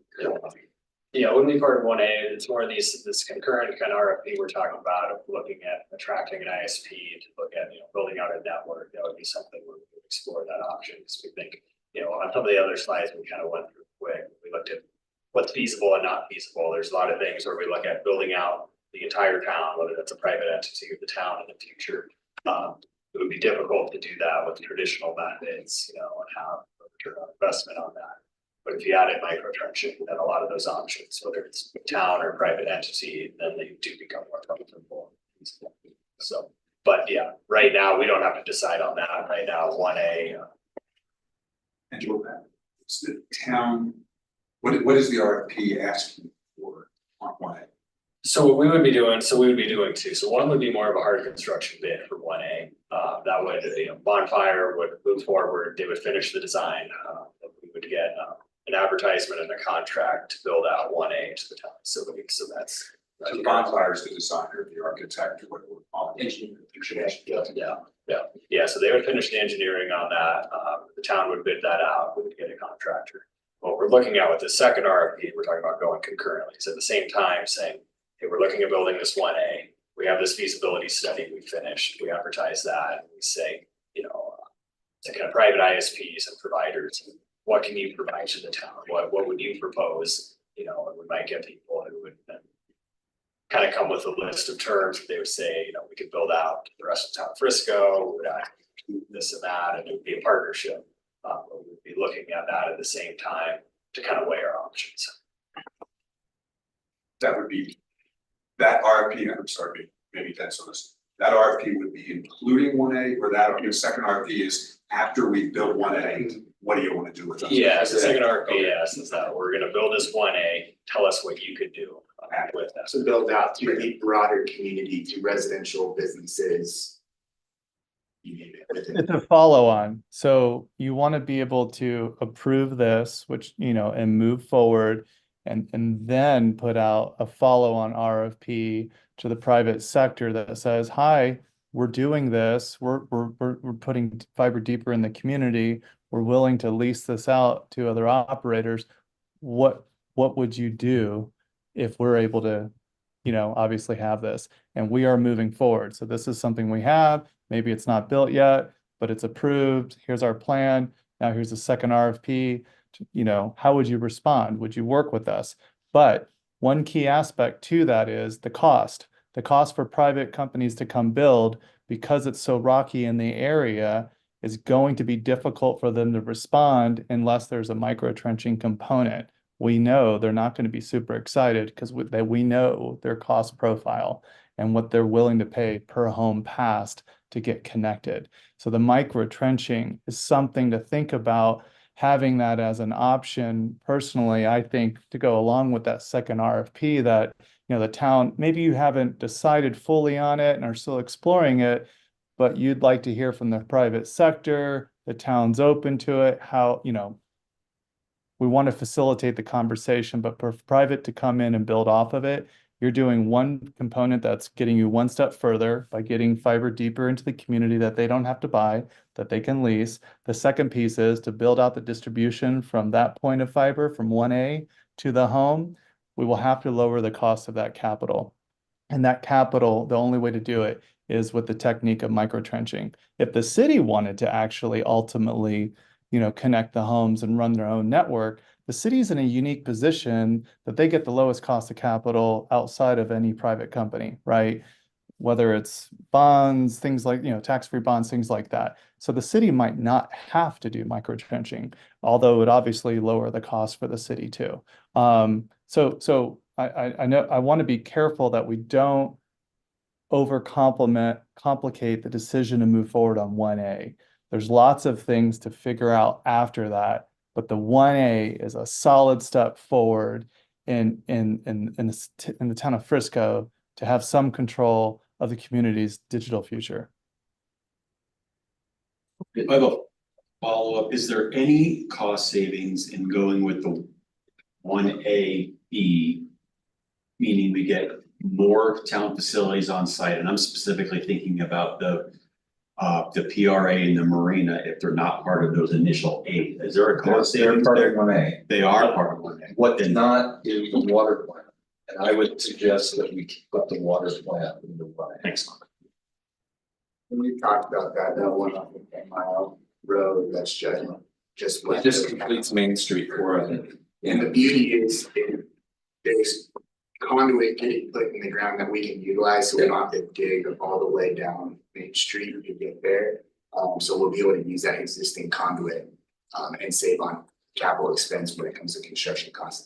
You don't have to come, could be tied to over there as it comes out, like I said, you know, once you tie into it, once you. Yeah, that'll interconnect to the middle mile that gets internet. Once we get that, there's really no. Cause Thor goes down I-70. Yeah. Okay. You know, cutting down, us going down Main Street, if Thor is there, we're going to the water plant, I said. Can that hook up to us? You would have to add additional electronics, so you have to have almost a secondary hub there for that interconnect, rather than the single point of interconnect that we're. Are we in a good space, everybody, Think so. with Tom's recommendation? Thanks, Chris. Thank you. You know what? It's actually one of the most exciting things you guys have going on.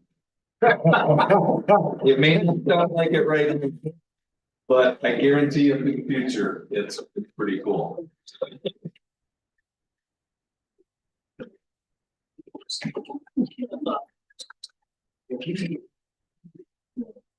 I just need to add up, it's like. Yeah. For there. Yeah.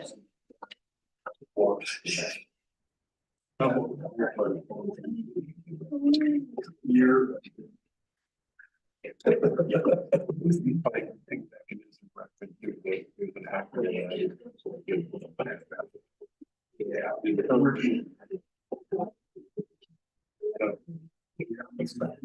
And are we doing?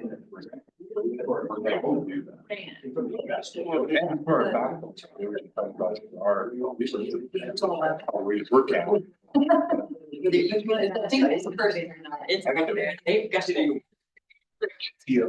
Yeah. Because they would love to have, what would be interesting is to run, get the. CUP infrastructure. Well, no, that's what I'm saying, yeah, because you sell it and they lease it, lease purchase it. It'd be interesting to know. Well, you think if you had a long list of internet service providers who want to lease from you and you show that. To the bank, would it be a 5% markups? Yeah, would it? Could you sell these? I would think so. Infrastructure work.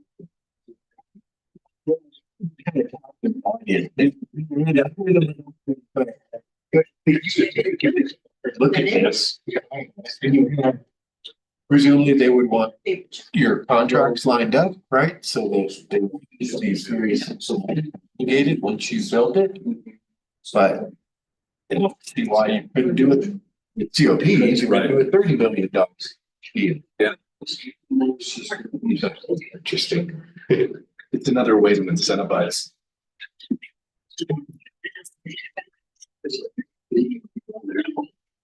Yeah. Yeah.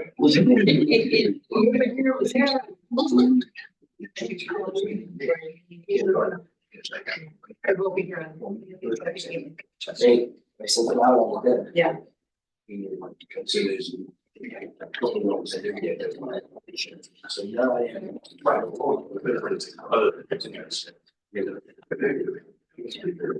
I'll be.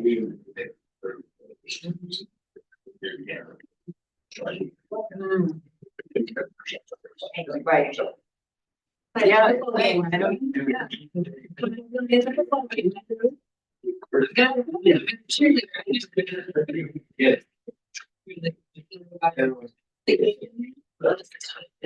Before you attend to your squad.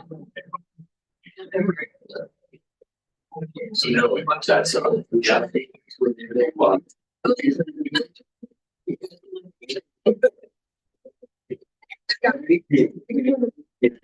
You're not suggesting.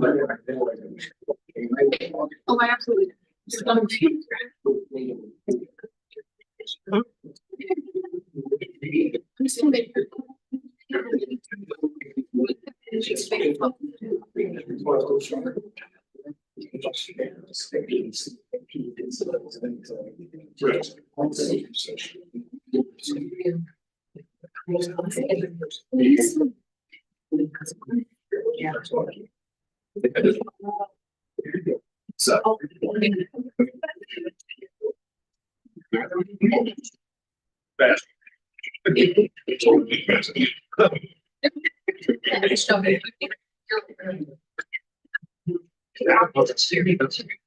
That's it.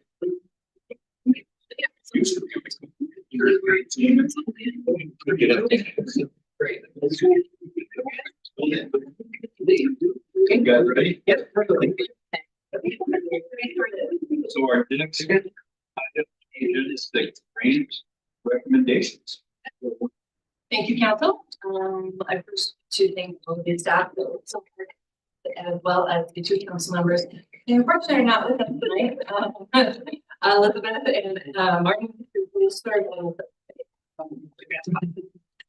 without further ado. We have two kinds of grants. The first one is the common grant or the micro grants. And then we also have the Frisco community impact grants. The micro grants top out at a $5,000 grant reward or in kind.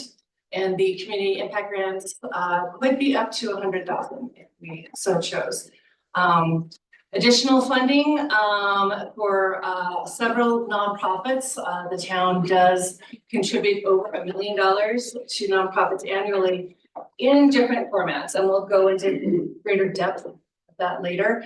But specifically today, we're just dealing with those that applied through our grant process. The window was open from June 14th to August 14th for both the micro and the impact grant.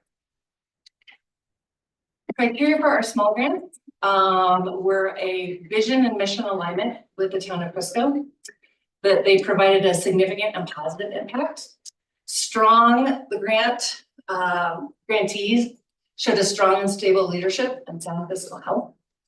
That the grant or the organization understood our community needs. That we asked ourselves, did this particular organization get additional funds through alternate means? We do fund, again, several organizations through other avenues, so that was also a consideration. And then we also considered per the new strategic pillar weights that you all have discussed in the new strategic plan. There were 11 pieces of criteria that the town staff evaluated each grant on, scoring from 0 to 5. A total of 55 points were possible for each application.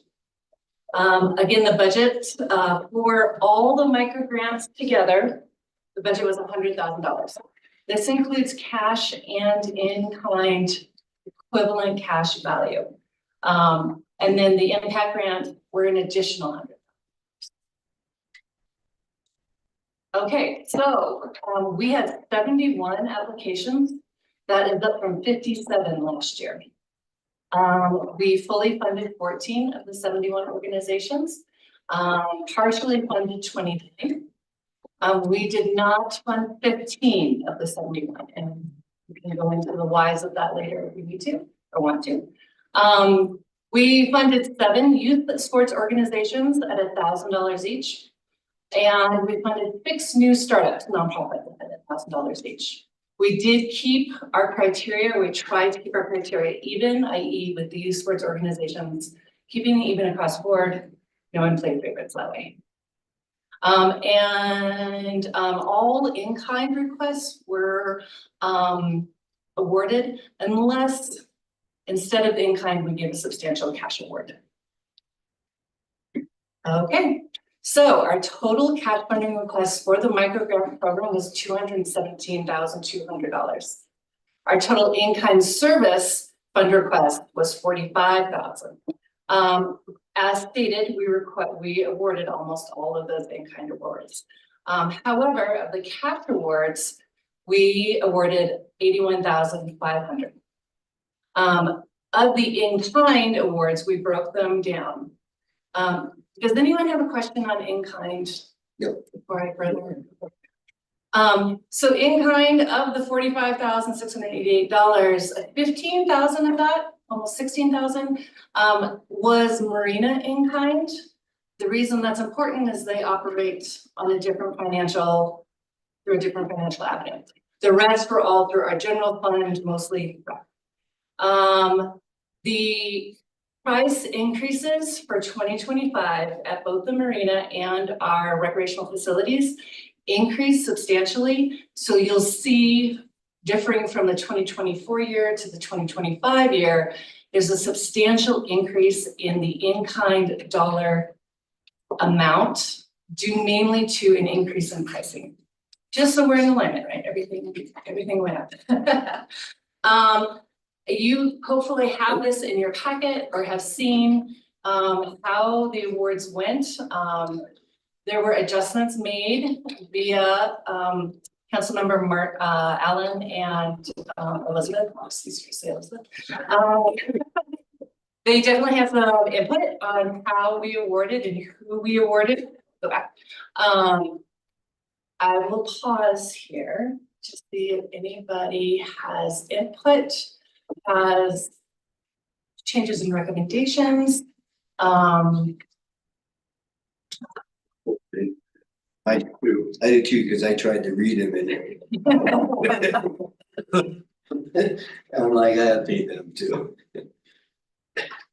And I'm sorry, that is this one. I know, I can't even begin. But hopefully, like I said, in your packet, you have an ability to. Question. Yeah. Thanks to the council, I would say over the last few years, this process has gotten significantly better, right? Having the scoring system, having staff that go through, do the ratings, then having the council members who are part of that.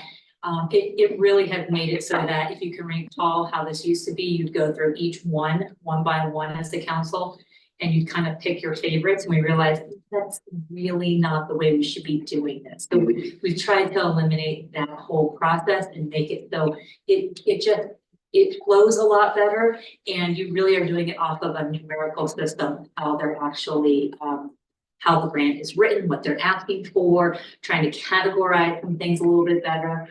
So huge kudos to Iana for leading the whole process. It is quite the process to lead and to take on.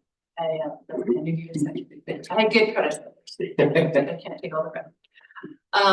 But I'm happy to, we can keep going, and then at the end, take questions. Someone's giving me the top. Keep going. Okay. Our impact grants. So these are the big boys. The impact grants are meant to be things that significantly impact the community or are a capital improvement project. They should not be used for operation costs, i.e. salaries or that kind of thing. Anything that's dependent on the money to be there next year, because that may not happen. So it's a one-time hit. There are things we tend to fund, it seems like year after year, but it's not guaranteed. So we had to make sure. The other point of this, and we've talked about this in some of our individual meetings, is that we have tended in the past few years to get a lot of off-cycle of budget requests from different organizations. Having this process in place now for a couple of years, we can now say to nonprofits, wrong time of year to ask, come back and apply at this time. Right. So this year we did get 7 applications for the community impact grant. Again, the window was the same from July 14th to August 14th. Total ask was $323,500,000. We prioritized one-time ask and funding equipment specifics. Our total budget was $100,000 for all awards. And we awarded 6 of the 7. The one we did not award in the impact grant, we did award in the community, in the micro grants. So they didn't walk away empty-handed. We just went with a smaller dollar amount in the micro grants. Organizations were allowed to apply to both. If we funded you in one category, we did not fund you in another unless there was an in-kind request. But we would not have awarded you $10,000 here and $5,000. What was the thinking? What's that? What was the thinking in They had the one-time Right, requests and then they have their operational. So what was your thinking of saying, well, we're giving you your capital request, but we're not funding your operation? I think it was the reliance on the funding being there year after year. Operationally, typically you would, and I'm thinking salaries or pay. You couldn't guarantee that you couldn't see your preschool teacher. You know, and by the way, great job. It's really hard to do. It was a lot, but thank you, yeah. So. At any point in this conversation, you're gonna say anything other than every organization that applied deserves Sure. 10 times more than what we can give them. But it was one of those, just for future. If, and use smart belts, they want their car and they have their operations. You said, yes, we're gonna give you $10,000 towards the car, but because we gave you 10 per van, because we gave you that, we're not gonna give you money to buy food and do your function. So you're saying if they applied within the same year? They applied for the micro grant and they applied for. Sure. Right. And it seems like because you gave them the big grant, Sure. the impact grant, Sure. you didn't give them Yes. the other grant. And by design, aren't they totally separate silos of funding? Sure, but there's still overlap and whoever the council members decided that. You know, that to give kids these instead of that. It's probably a way of just keeping within the budget amount that you're. Right, there's only, you know, That's we your only allotted have 1,000, for we have grants. 3. Yeah, trying to give everybody something. Like I said, I'm on board, it's just, it's a hard conversation. It's a hard conversation. We appreciate what Mark said, it's smart bill. So the only other thing I would suggest is in the report, I get a sense that in the report that we got, that's not what they asked for. Like, advocates, did we fund them under the impact grant for crisis intervention, both personal and through their 24-hour hotline, baseline, case management, legal advocacy, emergency shelter operations, and transition housing? That sounds like what they do. The question that I would pose is, what did they ask for? Because that sounds operational. And I will say Smart Belly is where I do have more knowledge, because full disclosure, my wife is president of that board. To purchase nutritious food for kids and families living in our community, that's what they do. That's what they do. Didn't they ask for funding for a van? I think last year they did, but it wasn't hard to ask it this year. I don't remember. These all just seem very and I'm not, like I said. Right. This is more about the community, based on what I'm reading, you know, search and rescue, a new vehicle, that's easy to understand, that's impact grant. I think the idea Treetop to enhance community awareness, expand business partnerships. Is that a one-time ask, or is that they're only asking one time to do what they do all the time? I see what you're saying.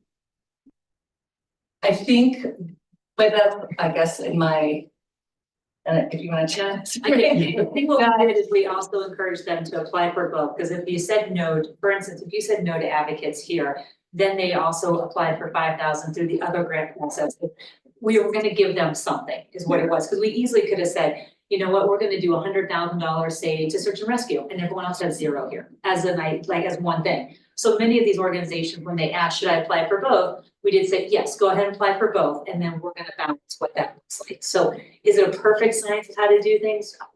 No, but I would say within this funding, for instance, for advocates, it is to continue to help, whether all of this is exactly what it was that they've applied for. I know that they are utilizing the funding to go towards programs to help with the work that they do. And so is it though, are those other special type of programs? Is that something else that they're adding this year? Probably so. We just didn't capture it as well in the narrative. And to me, it's a conversation for possibly another day. Should these two funding sources intersect, or are they separate? You know, the preschool, this year they want a swing set, next year they want, these are one-time funding requests. they gotta pay their staff and they need to expand their products, their marketing, that's different. And I don't have the right answer, Yep. but that's what I thought this was, I wish, Then, you know, with the benefit of Liz and sure. Mark.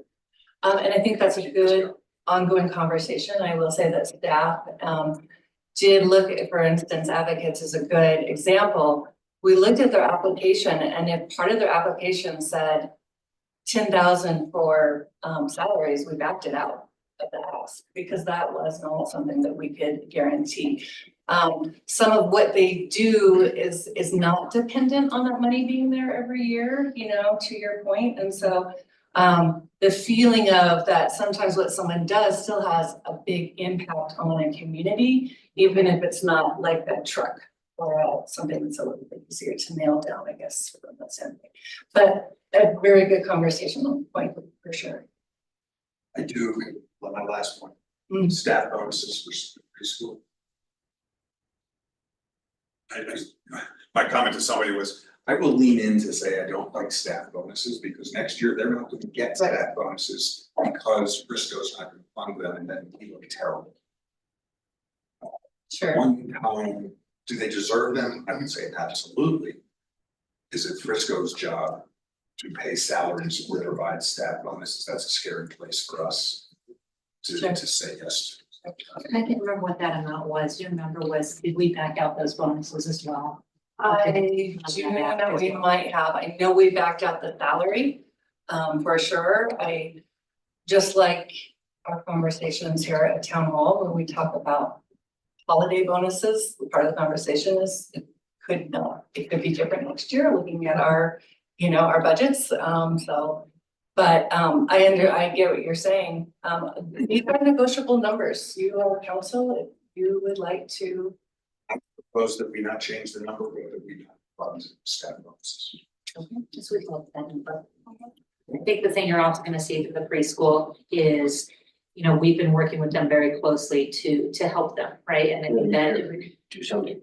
yeah, but we also have provided additional services this year. They've gone through a pretty big transition with their executive director, their operations person, their programs person. They've turned over their entire staff, right? So were we a little bit more sensitive to the preschool and saying, hey, we get it, you guys are in a rebuilding year at this point in time. We also just helped them complete a complete asset of everything, like it's an asset report of everything within their facility. We just got that back yesterday. So I think what you'll start to see hopefully moving forward is, to your point of what are they asking for, if they continue to do it on an annual basis, are things like for next year, right? They've got to paint the exterior of their building. They've got to replace furniture inside. They've got to replace some appliances. They've got some grounds work to do. Things that are very detailed that you could be like, okay, I get it. That's going to come in at $30,000. Got it. Do we want to fund that? Yes or no? But it's taken them, they haven't had this before, where it's a very detailed list of things. I think they're very reactive. As any of you who've sat here for a while in different councils, you've understood that. So we can definitely look at the preschool though and back out if there's specifics with that bonus. So that you do not continue to have that. What anybody else thinks, that's a scary place, because they don't get an extra. Right, and I can't remember, that's what I'm saying, like they asked for 50, we went to 45, and I can't remember if we'd already backed that out. Where are you finding that detail, Andrew? I was looking in the report and up In the staff report. I'm used to, The written staff report. okay, I'm used to seeing it in the spreadsheet, okay, and that's for every single one? So they probably must put the impact grants in there. That's what I was, okay, cool.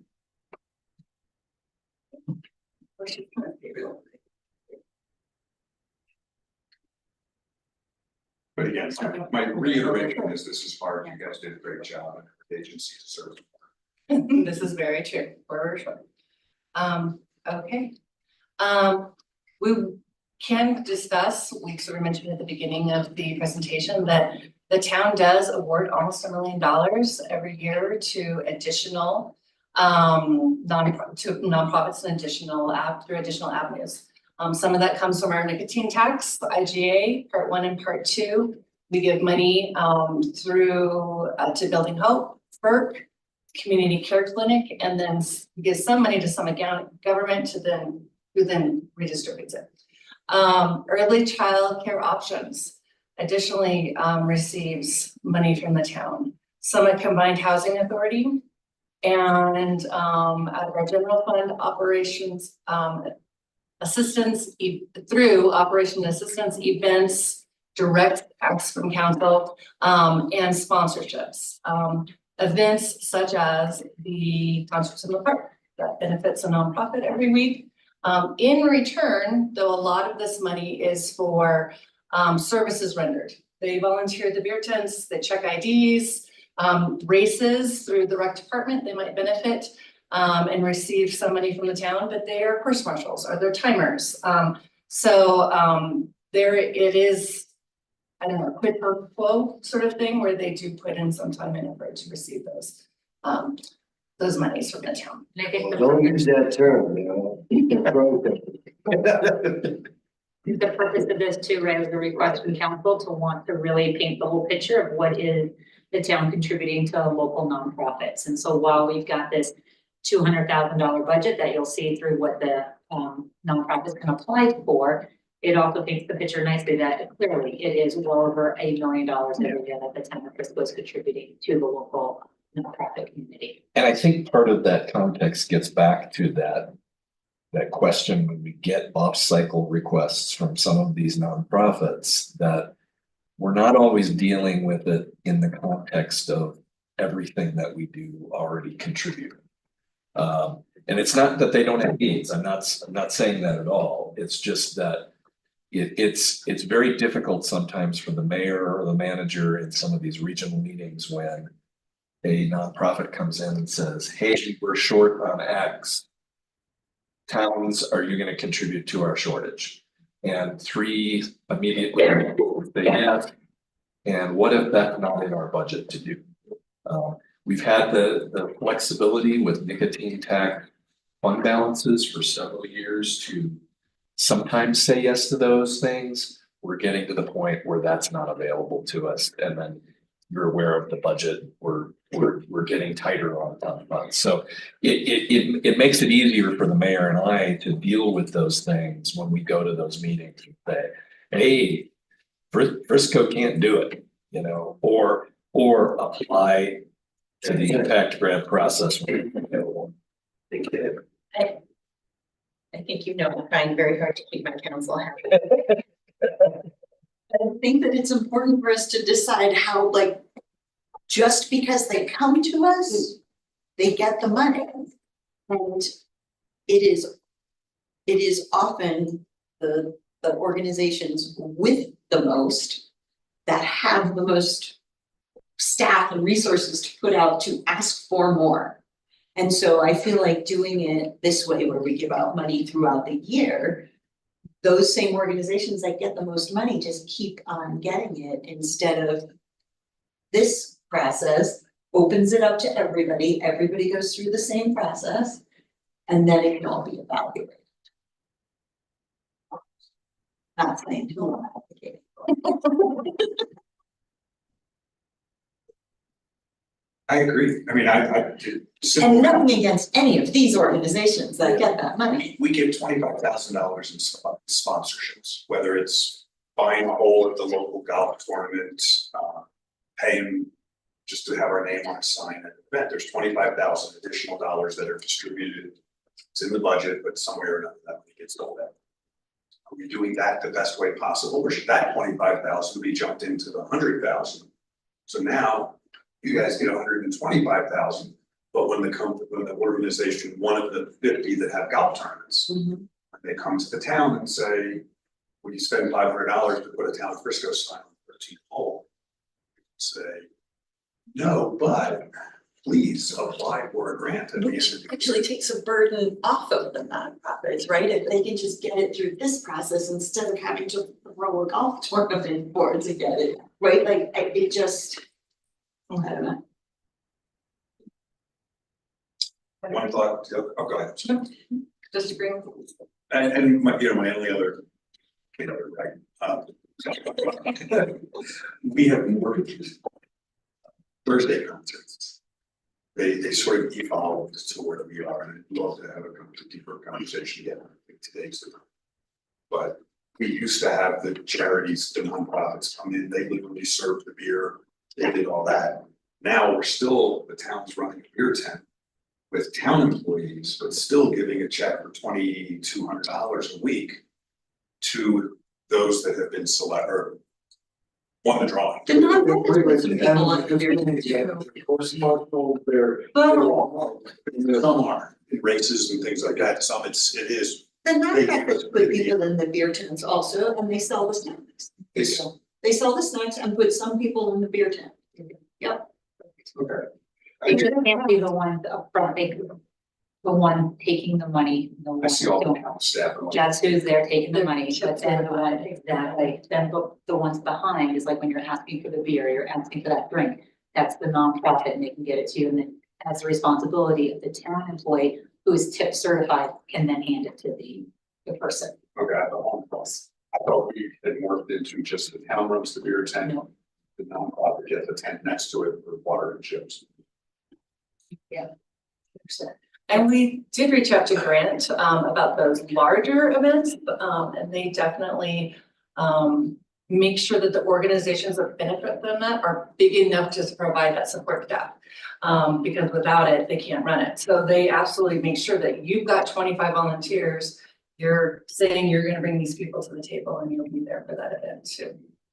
But You know, I like to ask something. sure. So we get our money back for the product, they get what's over it or something, or 2,200, what's, cause they're not buying the product, we're buying the They're product. not, We're we have to supplying do the that all through our, Yep. the. So we supply it. Yep, and then the last couple of years now, we've gone with, if they do that, the commitment that they get is a $2,000 commitment from the town that they will get, as well as then a portion of those tips as well, that Tips. people are doing, exactly.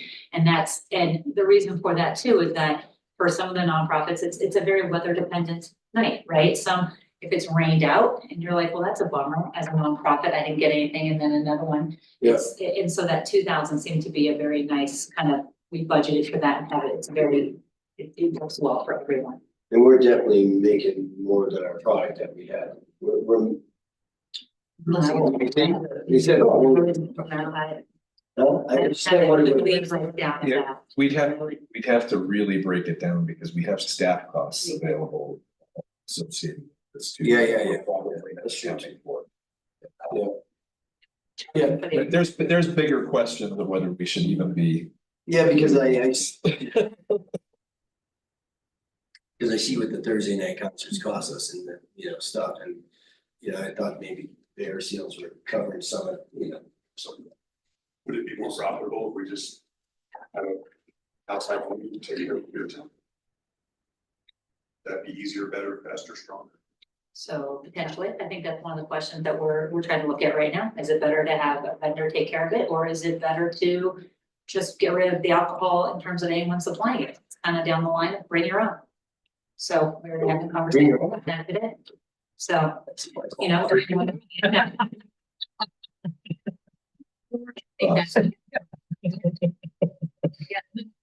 Just. 250,000 in red jumps, like these things cost money. Yeah. And it's like putting on an event costs money, that's. Which is the other, like, getting rid of barbecue, which I was all in favor of, also took money out of nonprofits. Sure. A big dollar bill going to them. Yeah. For the services though that they also then provided. Right. That would be event. So I guess I'll try and bring it back a little bit and just. Would council like to approve the micro grants? The impact grants, would council like to see a different number for the preschool potentially, if we were to back out bonuses? How does council feel? Guess since we're getting ready to approve, right, and I guess I'm sure it's a typo. When I look at one organization applied for $55,000 in funding, according to the spreadsheet, I see they got 1,000, but according to the memo, it says they got 5,000. And yes, it's my wife's circle. Which one was that, Rick? Cafe food restaurant. Okay. There was a lot of conversation about cafe food. With the implementers. one person running that is the new Redondo line, that is my point. Yes, no, absolutely. So they did receive, right, I believe they were the ones that got the $5,000 in the micro grant. Just one. Okay, $1,000 in the micro grants, and that. Anyone of the best. There was a group decision from the subcommittee. Mine's just an accounting question. Yeah, nope, it was $1,000. Okay, good enough. Okay. Thank you for catching it. I think you have the nod. Yeah. Thank you, council, for your time. Great job. Thank you, Anna. Thanks, Diane. Yeah, right. Or at least a food bait, not right. Thanks, you guys.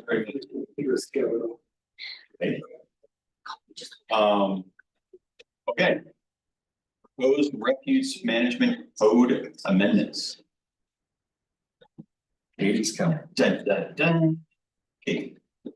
And by the way, it's here. Thank you. I was not sure who else, but pushing to get that understanding of the breadth of our contacts with them.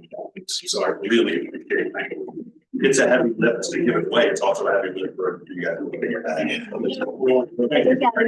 It's been gone for a week. Yeah, we didn't find it at planning commission either. Thank you.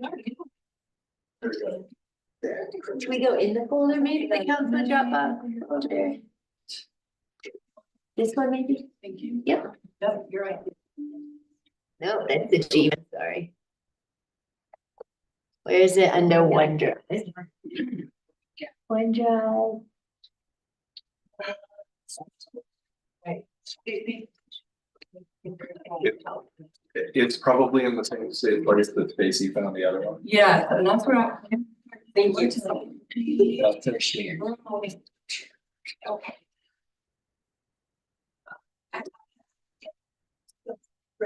Yes. Okay, that love, yep, got it. And under here, yeah, okay, but now. It's probably really tiny. Where that, there you go, there we are. Okay, here's the graph. I think yeah, that one. Thank you. Thank you. Here's all. And then just make sure to share it up and share it. Zoom down at the bottom right. Thank you. Get one. No, Oh, no, yeah. no. Yeah. Not yet. Hold on.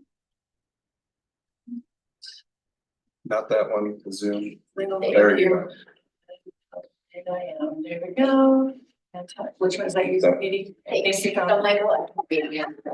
I can see that, I can help. You go to the blue box which says share. I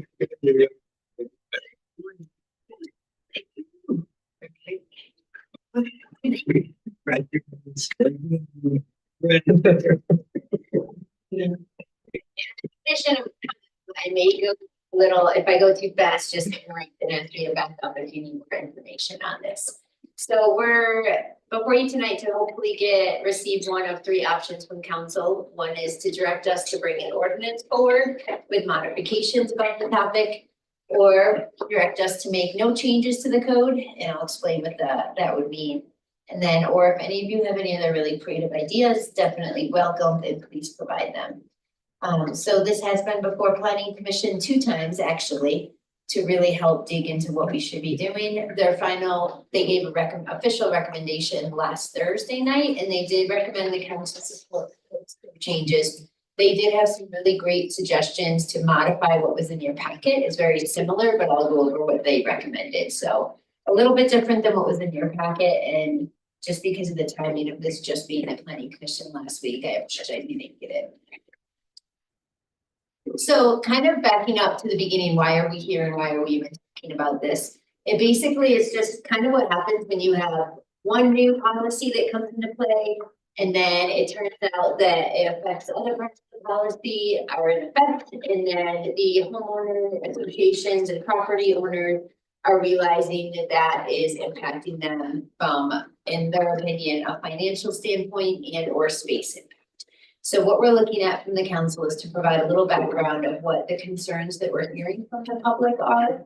And then we'll go over what we're proposing to modify to address those concerns. These two concerns, in full disclosure, they do not need to be, we don't need to modify the code. The council can stick with the code exactly as it is, and nothing needs to be done, or you can go ahead and support the changes. So back in 2002 is when the town originally adopted the ordinance 2204, which had the implemented for the next couple of years after 2022 recycling requirements for parts of the community, or meaning parts, I mean, based on multifamily commercial.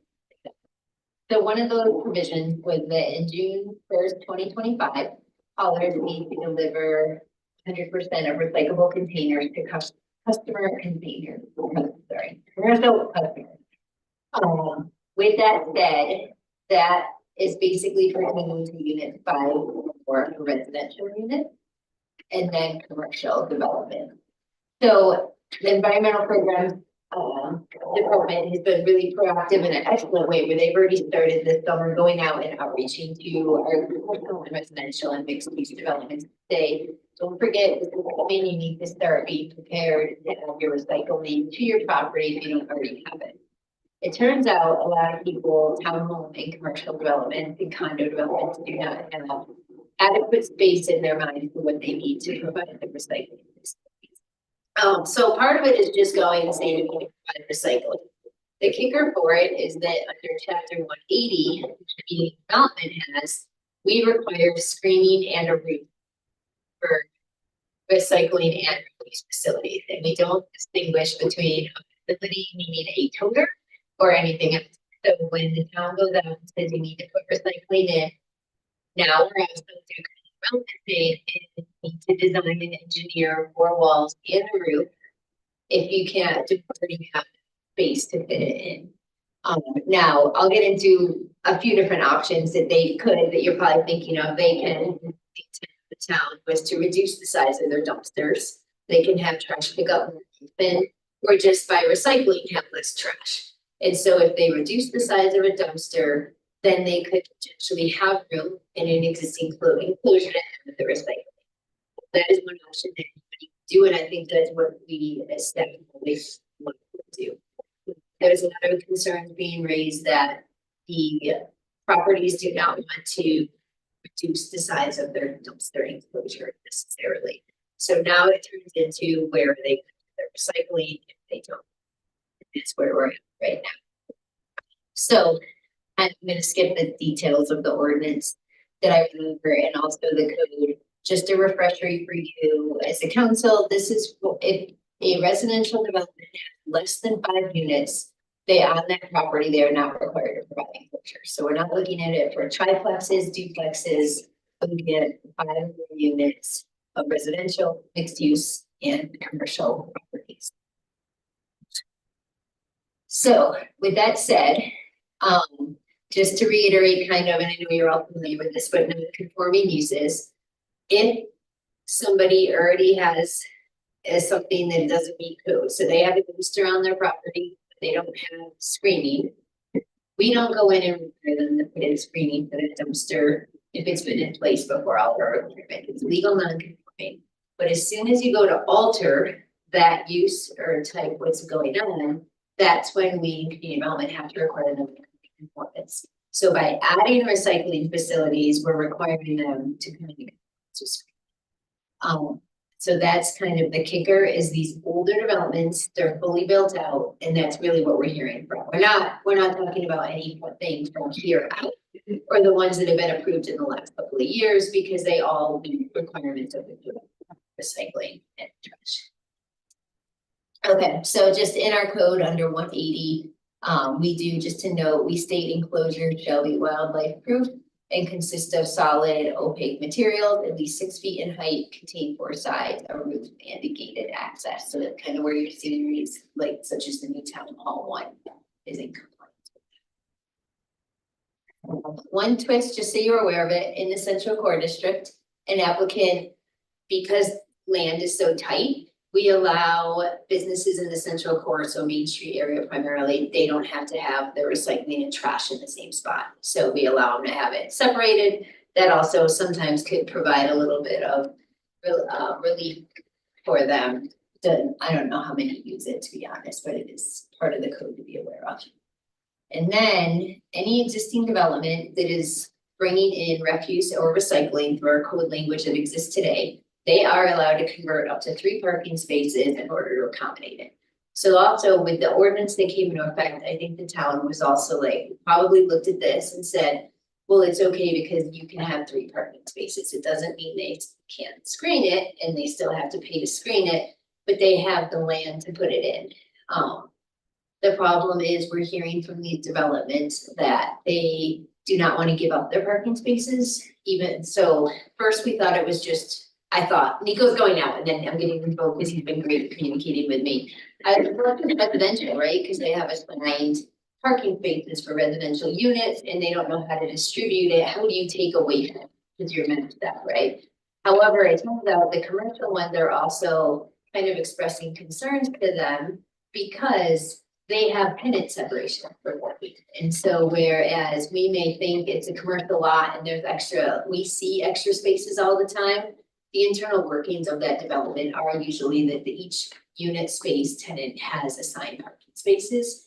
And if they take away 3, then who's gonna lose their commercial spaces through their own internal workings?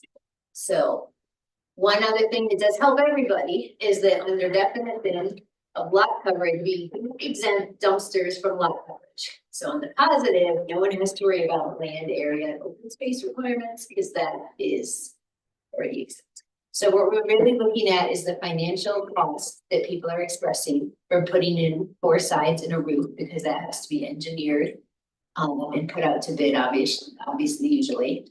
And then also the space where they feel like if they added a recycle toter or other type of recycling facility, they don't have space to add that and also add the screening for accessibility. So, financial impact, obviously for the town, it's kind of up in the air. The town does provide in 2024, we budgeted $64,000 for grant funding for this purpose. In 2025, the town has budgeted $79,000. So that is a line item that we have. The only 2 numbers I pulled in, because they're the only 2 I'm aware of, and some of you may be aware from either your work or other people you know and what they've done. The new enclosure that was built off of Emily Lane, which is a fancy enclosure, they, through their building permit, they valued that enclosure cost at $50,000. And then the town hall enclosure was over $100,000. So you can do smaller, less intensive enclosures than the 2 I provided. So I don't want to say it's at least $50,000, but they do need to be engineered. They need to meet snow loads. And if there's utilities, if they're going to put in a garage door, they need electric. So those are all things to keep in mind about what these HOAs and property owners are in their heads trying to figure out how to budget for in the upcoming year. So back to Planning Commission, we started with them in July. I won't go over a lot of this. Staff brought forward 3 options that we brainstormed could be ideas to address this problem. The Planning Commission, and actually I like this and respect them for this, none of them were a great fit. And they all agreed none of the things that staff were proposing were really the right solution. So we dropped those 3 and we decided to look at it as an administrative adjustment option. So we kind of ended that meeting with staff going back to write it in part of the code that allows, it's not as technical and legal as a variance, but it allows a director of community development to allow a certain reduction based on criteria, and it's administratively approved. However, the problem with that is when we went back to write it, we realized that it really didn't fit in there because administrative adjustments are for numerical adjustments. So you can have a setback within 10% of the required setback will let you encroach 2 feet out of 10 feet because if you have these extenuating circumstances on your property. So we ended up going back to Planning Commission last week because we felt like the guidance and what we discussed really wasn't a good fit either. So coming into, and I'm sorry that top is cut off there, but the meeting last Thursday night, Planning Commission did a really great job and had some really good viewpoints and things they talked about. It included, should we consider a temporary waiver, a permanent waiver? Could the town provide standard architectural plans that developments could utilize, similar, like, for example, to the county ADU program? So here is your template, you have to pay to build it, but we'll do the designing for you as far as the payment of that. And there's, why does our code not have a difference between recycling facility versus a toter? It was a discussion that we held. There's no answer, it's just the way it is, and that, so for right now. And then also it was noted, and Planning Commission recognized that developments could increase trash pickups to reduce the dumpster sizes and make more room. So the conversation, they really put a lot of thought into the problems being discussed, but also what they thought was important to the town. So the overall consensus from commission last week was recycling is the most important thing to the town, screening should be secondary. So they agreed with that. That's the direction that they're providing the council, part of it, recognizing the importance of the ordinance and why we're doing it. That there is no discussion, any new project needs to meet all requirements as we make them comply now.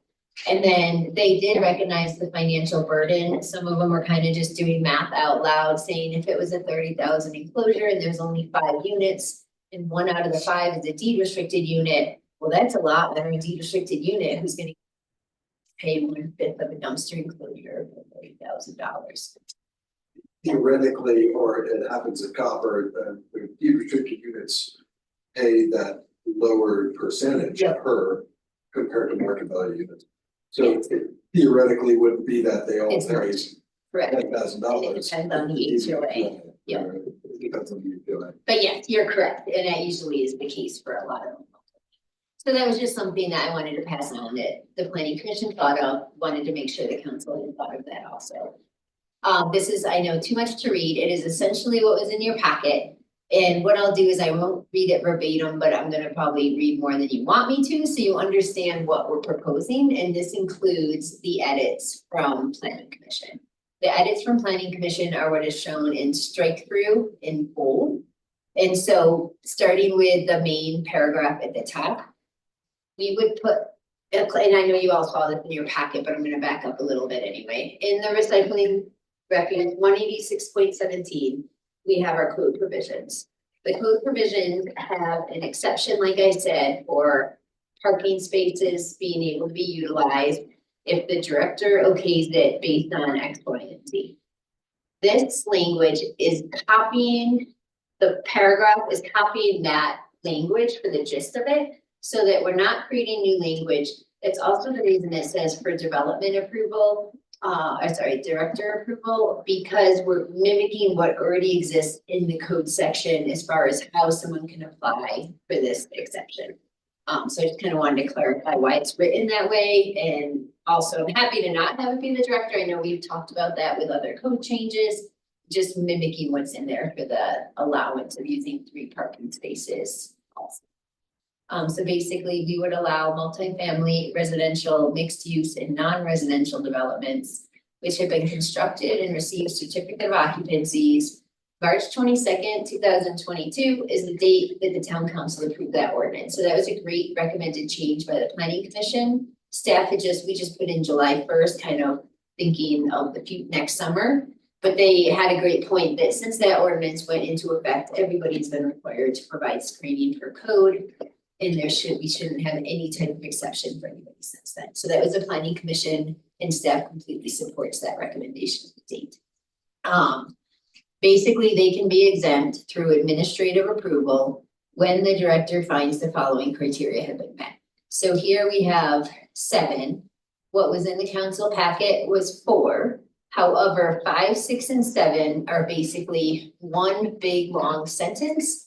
And we broke it into 3 because it was easier to understand it for the public that way. And it kind of just stopped a big run on sentence. So it looks like a lot more, but I think you'll find it isn't. And what it is number 1, recycling facilities are provided with wildlife resistant.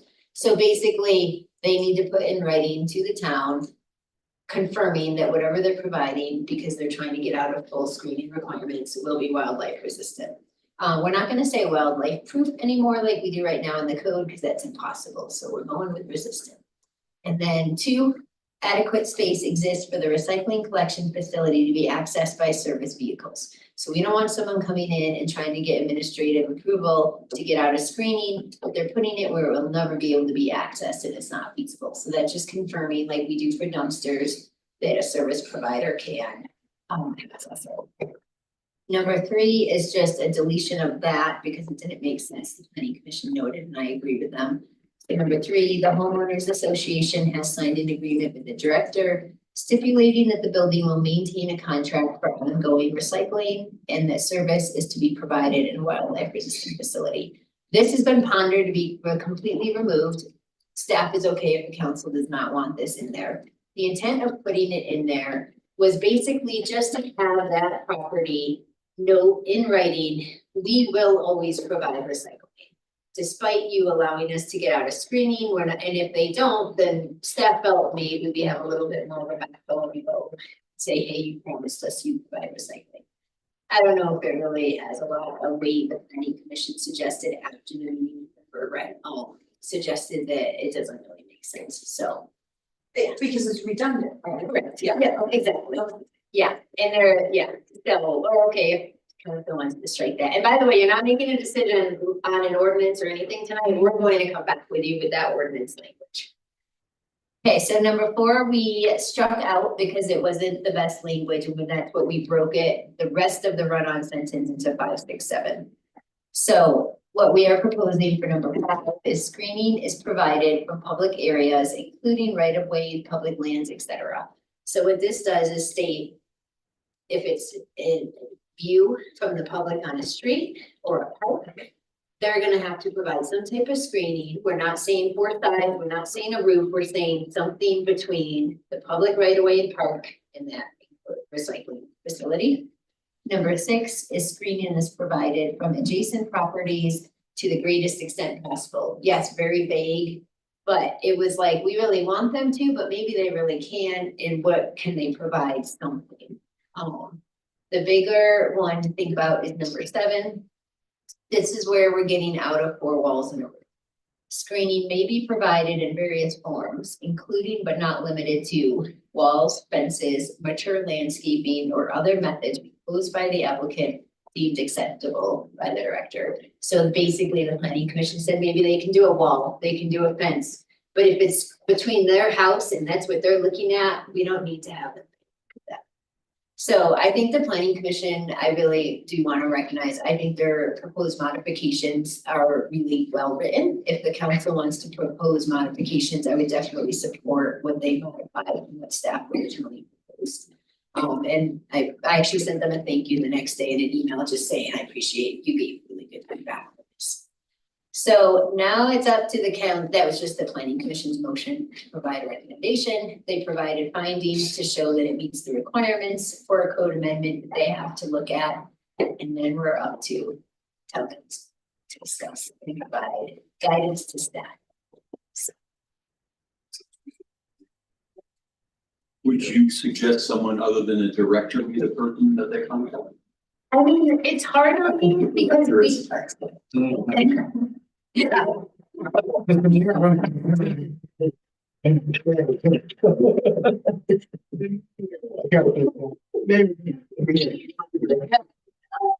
We don't want it going to planning commission or town council. Right. So it kind of makes sense to come to the director. Just And making sure. hopefully we're gonna get one big influx and then they'll be done. So it'll hopefully be a bunch of administrative letters going out with reviews. Right. Definition says director always is defined or designate, luckily. Because there's a lot of things I'd be in charge of that you don't want my lack of knowledge being in charge of. This one I'm confident that I can handle. I have a question, because I live near Mount Sun. A lot of dumpsters. They wouldn't have to do anything like that, they don't have to put roofs over it. Recycling, But they already had recycling. then they don't have to. They don't have any- No, They they're, don't have dumpster recycling, but they're all. yeah, you know. as they have recycling right now, they don't have to. If they go to make modifications in the future, they'll. So it's kind of. Yeah, yep, so. Okay, anyone have any? Just one that happened to look at the one today that there is already an enclosure, no roof. It's a commercial property and they're essentially grandfathered in as long as they're not, and there is also a dumpster, a regular dumpster that they get. Yeah. Yeah, anyone have any concerns about going forward with the ordinance? Do you want to remove the redundancy? Was that number 3? Yeah, that's what we're good about. Yeah, it's not, yeah, Yeah. is that work for the council will remove number 3? Perfect. And then I do want to give props to Hillary and Nico. They have done a really great job making sure people are aware that this is coming. So. Hillary's even behind the computer. But yes, they did have communication, they have fielded all the complaints and concerns. All the development did was try to come up with an approach that could help alleviate the pressures we're hearing from. So. Good, thank you. That's on schedule. Right there. Dinner ready? We move it.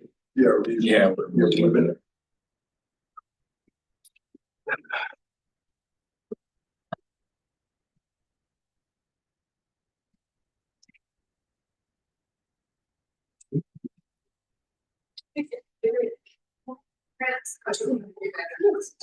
Well, that's. Yeah.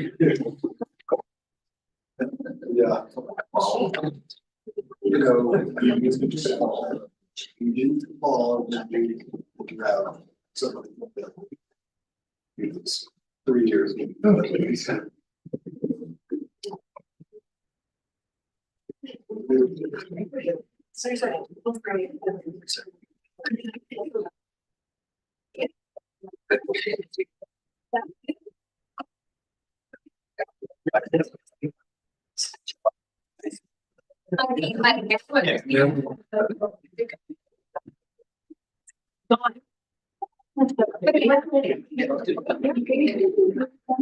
It's good. I'm sorry.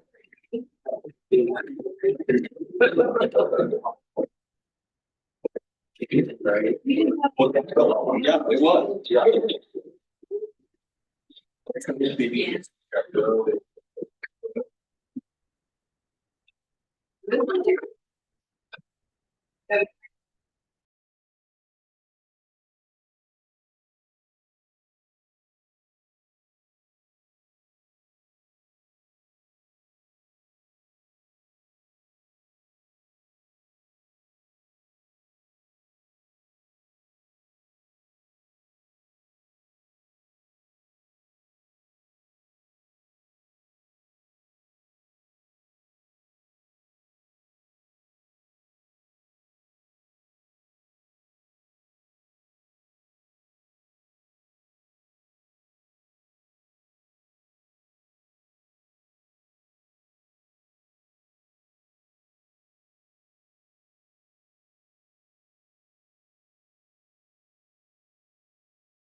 Mr.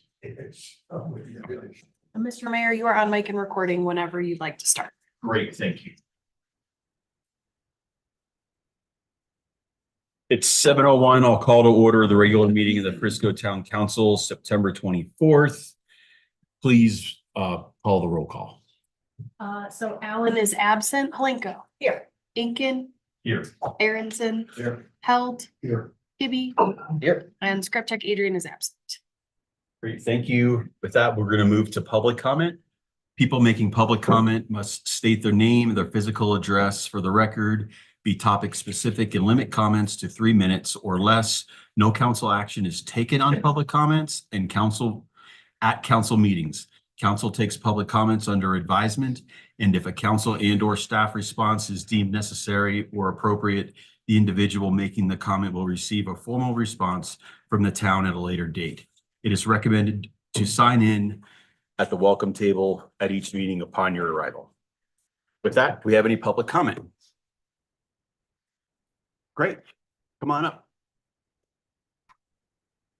Good evening. My name is Alex Beach. I live at 408 Second Ave, at least temporarily. And I say that temporarily because the existential crisis in our community that all renters face, which I don't believe any of you on town council are, is insecure housing in this town. I have about 6 months left until my place is sold.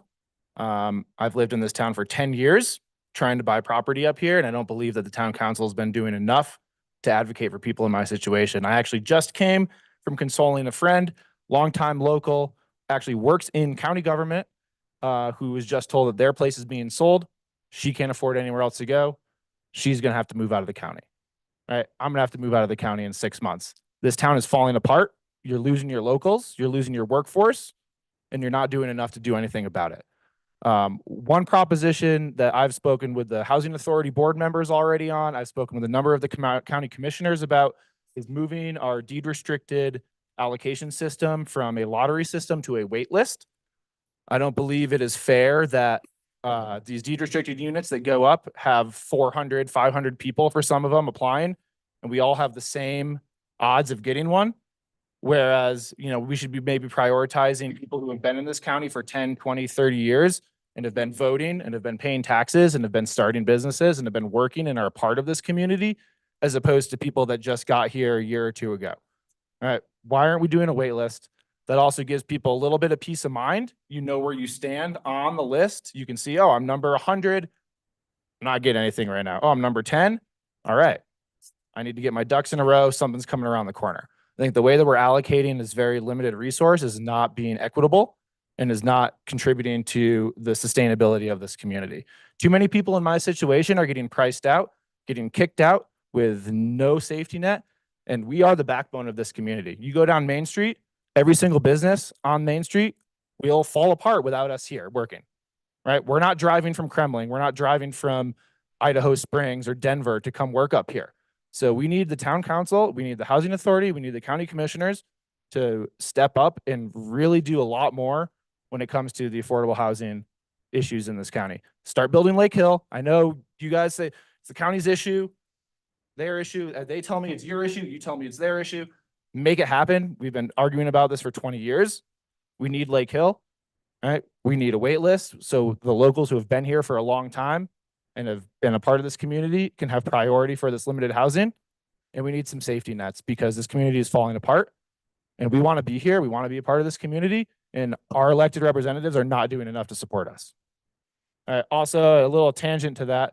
I know you mentioned, Mayor, before we started, that the council doesn't have to say anything after public comments. And I know that's the same way across all of these government boards, but it's also really frustrating as a citizen to come and speak about an existential crisis that we deal with every single day and get a thank you for your time, leave without any response. Right? I would want my elected representatives to have to face me and look me in the eye and tell me why you're not doing anything about the housing crisis and why we are all going to be kicked out of here soon. Thank you. Thanks. Thank you. Thanks, Alex, and we will be in touch. Thank you. Any other public comments in council chambers? Any online? None. Okay. We have no proclamations this evening. Any mayor or council comments? I do. Last week I went on the tour of Scrap and it was incredible. It was really, Bill did such a good job and he explained things so thoroughly and took us through that. It's really amazing what they do there. And if any of you have not gone, Bill said he will take people at any time to go and do it. It's really worthwhile doing. So I appreciate the opportunity to get to do that. Great, thanks. Yeah. Anyone else? Are we talking about agenda at the No, moment? not yet. I wanted to acknowledge that if you were home this weekend and you had nothing to do, you weren't looking for something to do. There was the repair fair, there was the sustainability summit out at the peninsula. There was a bike race out at again at the peninsula. There was a ton going on in town. So run the yeah, it went on and on. Thank you guys for helping. So with that, I just wanted to thank all of staff for your efforts working on the weekends and taking care of the locals and the visitors here in town. So thanks a lot. Now, with that, staff updates. Yes, just a few. I think Anna has all the information she needs in regards to which council members are going to the Mountain Towns 2030 meeting and cast.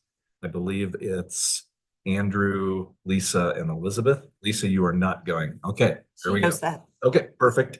So we're done there. That's the 15th through the 17th of October. And we'll have some staff there as well. Also this Thursday for both the public and the council, there's several opportunities to make comments on the comprehensive plan process. It starts at 7:30 a.m. at Coffee Roasters. That'll run through 9:30 a.m. Also at Frisco Town Hall, 1 to 2:30 p.m. Frisco Bay Marina, 4 to 6 p.m. They'll also be at the Summit Middle School football game from 4 to 6 p.m. This is all this Thursday. And so we're trying to get as many places around town that we can get some input on that. That's all I've got. Thanks, Tom. You got something, Andy? Well, if we're talking about the agenda. We are.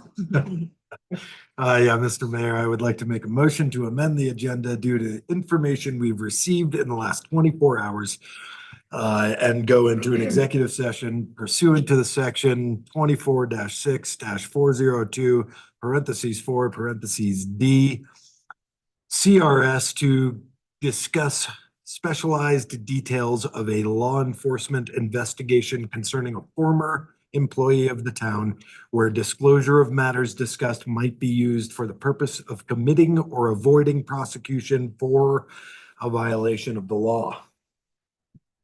That is your motion. Now we're going to be looking for a second. Second. We need to call it? Yeah. Yeah, we've had a motion and a second. Let's call the question. Harrington, Yes. Held, Yes.Ibby, Yes. Malenko, Yes. Incan, Yes. and Alan is absent and Skripchak Adrian is absent. Great, thank you. Also, we'll be updating the agenda. And then with that, we'll move into the consent agenda is the next one on our agenda. Lots of agenda talk. And maybe a motion. Mayor, I move that we approve the consent agenda. Second. We have a motion and a second. Please call the question. Incan, Yes. Harrington, Yes. Held, Yes. Ibby. Yes. Malenko, Yes. Alan is absent, Skripchak Adrian is absent. Great, thank you for that. And then we'll move on to new business, of which we don't have any scheduled for this evening. So we have two, we can move straight into old business. Okay.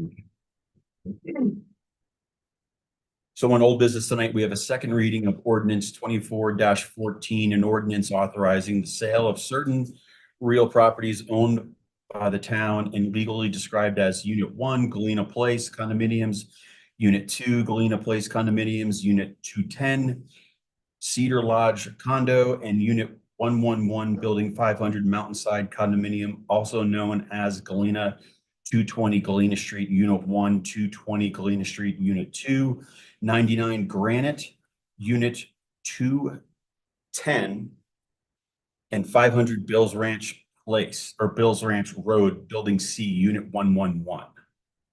And with that, we have Sam.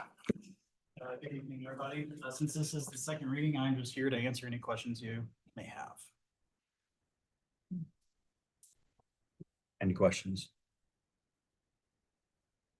With that, we'll open it up to public comments. Public comments in chambers, any online? No public comments. Back to council for any discussion or a motion.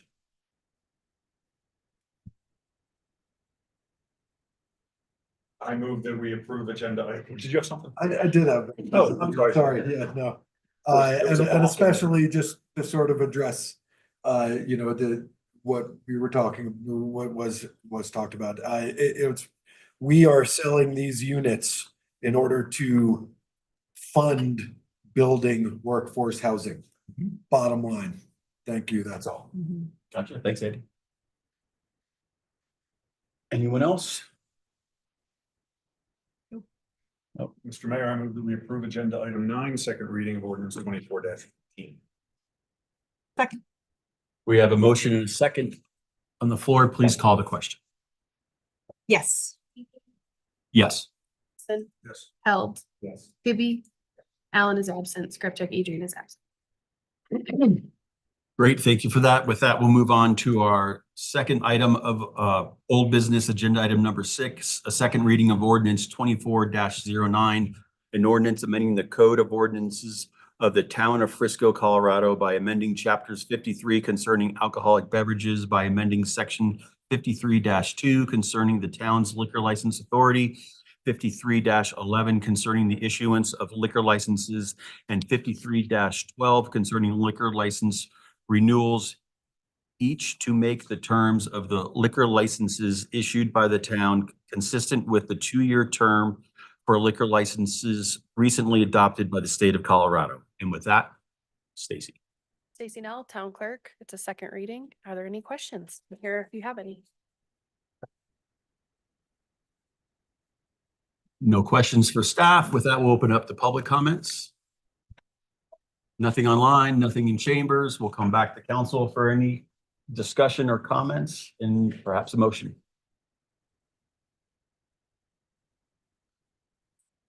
Mayor, I move that we approve agenda item number 6, second reading of ordinance 24-09. Second. We have a motion and a second on the floor. Please call the question. Yes. Yes. Yes. Gibby. Yes.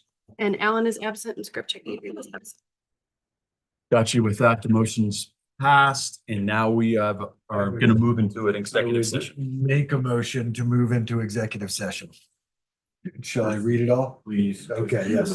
So I would make a motion to move into an executive session pursuant to section 24-6-402 (4) CRS to discuss specialized details of law enforcement investigation concerning a former employee of the town where disclosure of matters discussed might be used for the purpose of committing or avoiding prosecution for a violation of the law. We have a motion. Do we have a second? And a second. With that, let's call the question. All right. Gibby. Yes. Held. Yes. Blanco. Yes. Ingy. Yes. Yes. Alan is absent. Scripcheck Adrian is absent. Great. Thanks. We'll take a few minutes to turn over the room and no one's joining us online. But we just need about 5 minutes since this just came about. Absolutely. Thank you. Yes.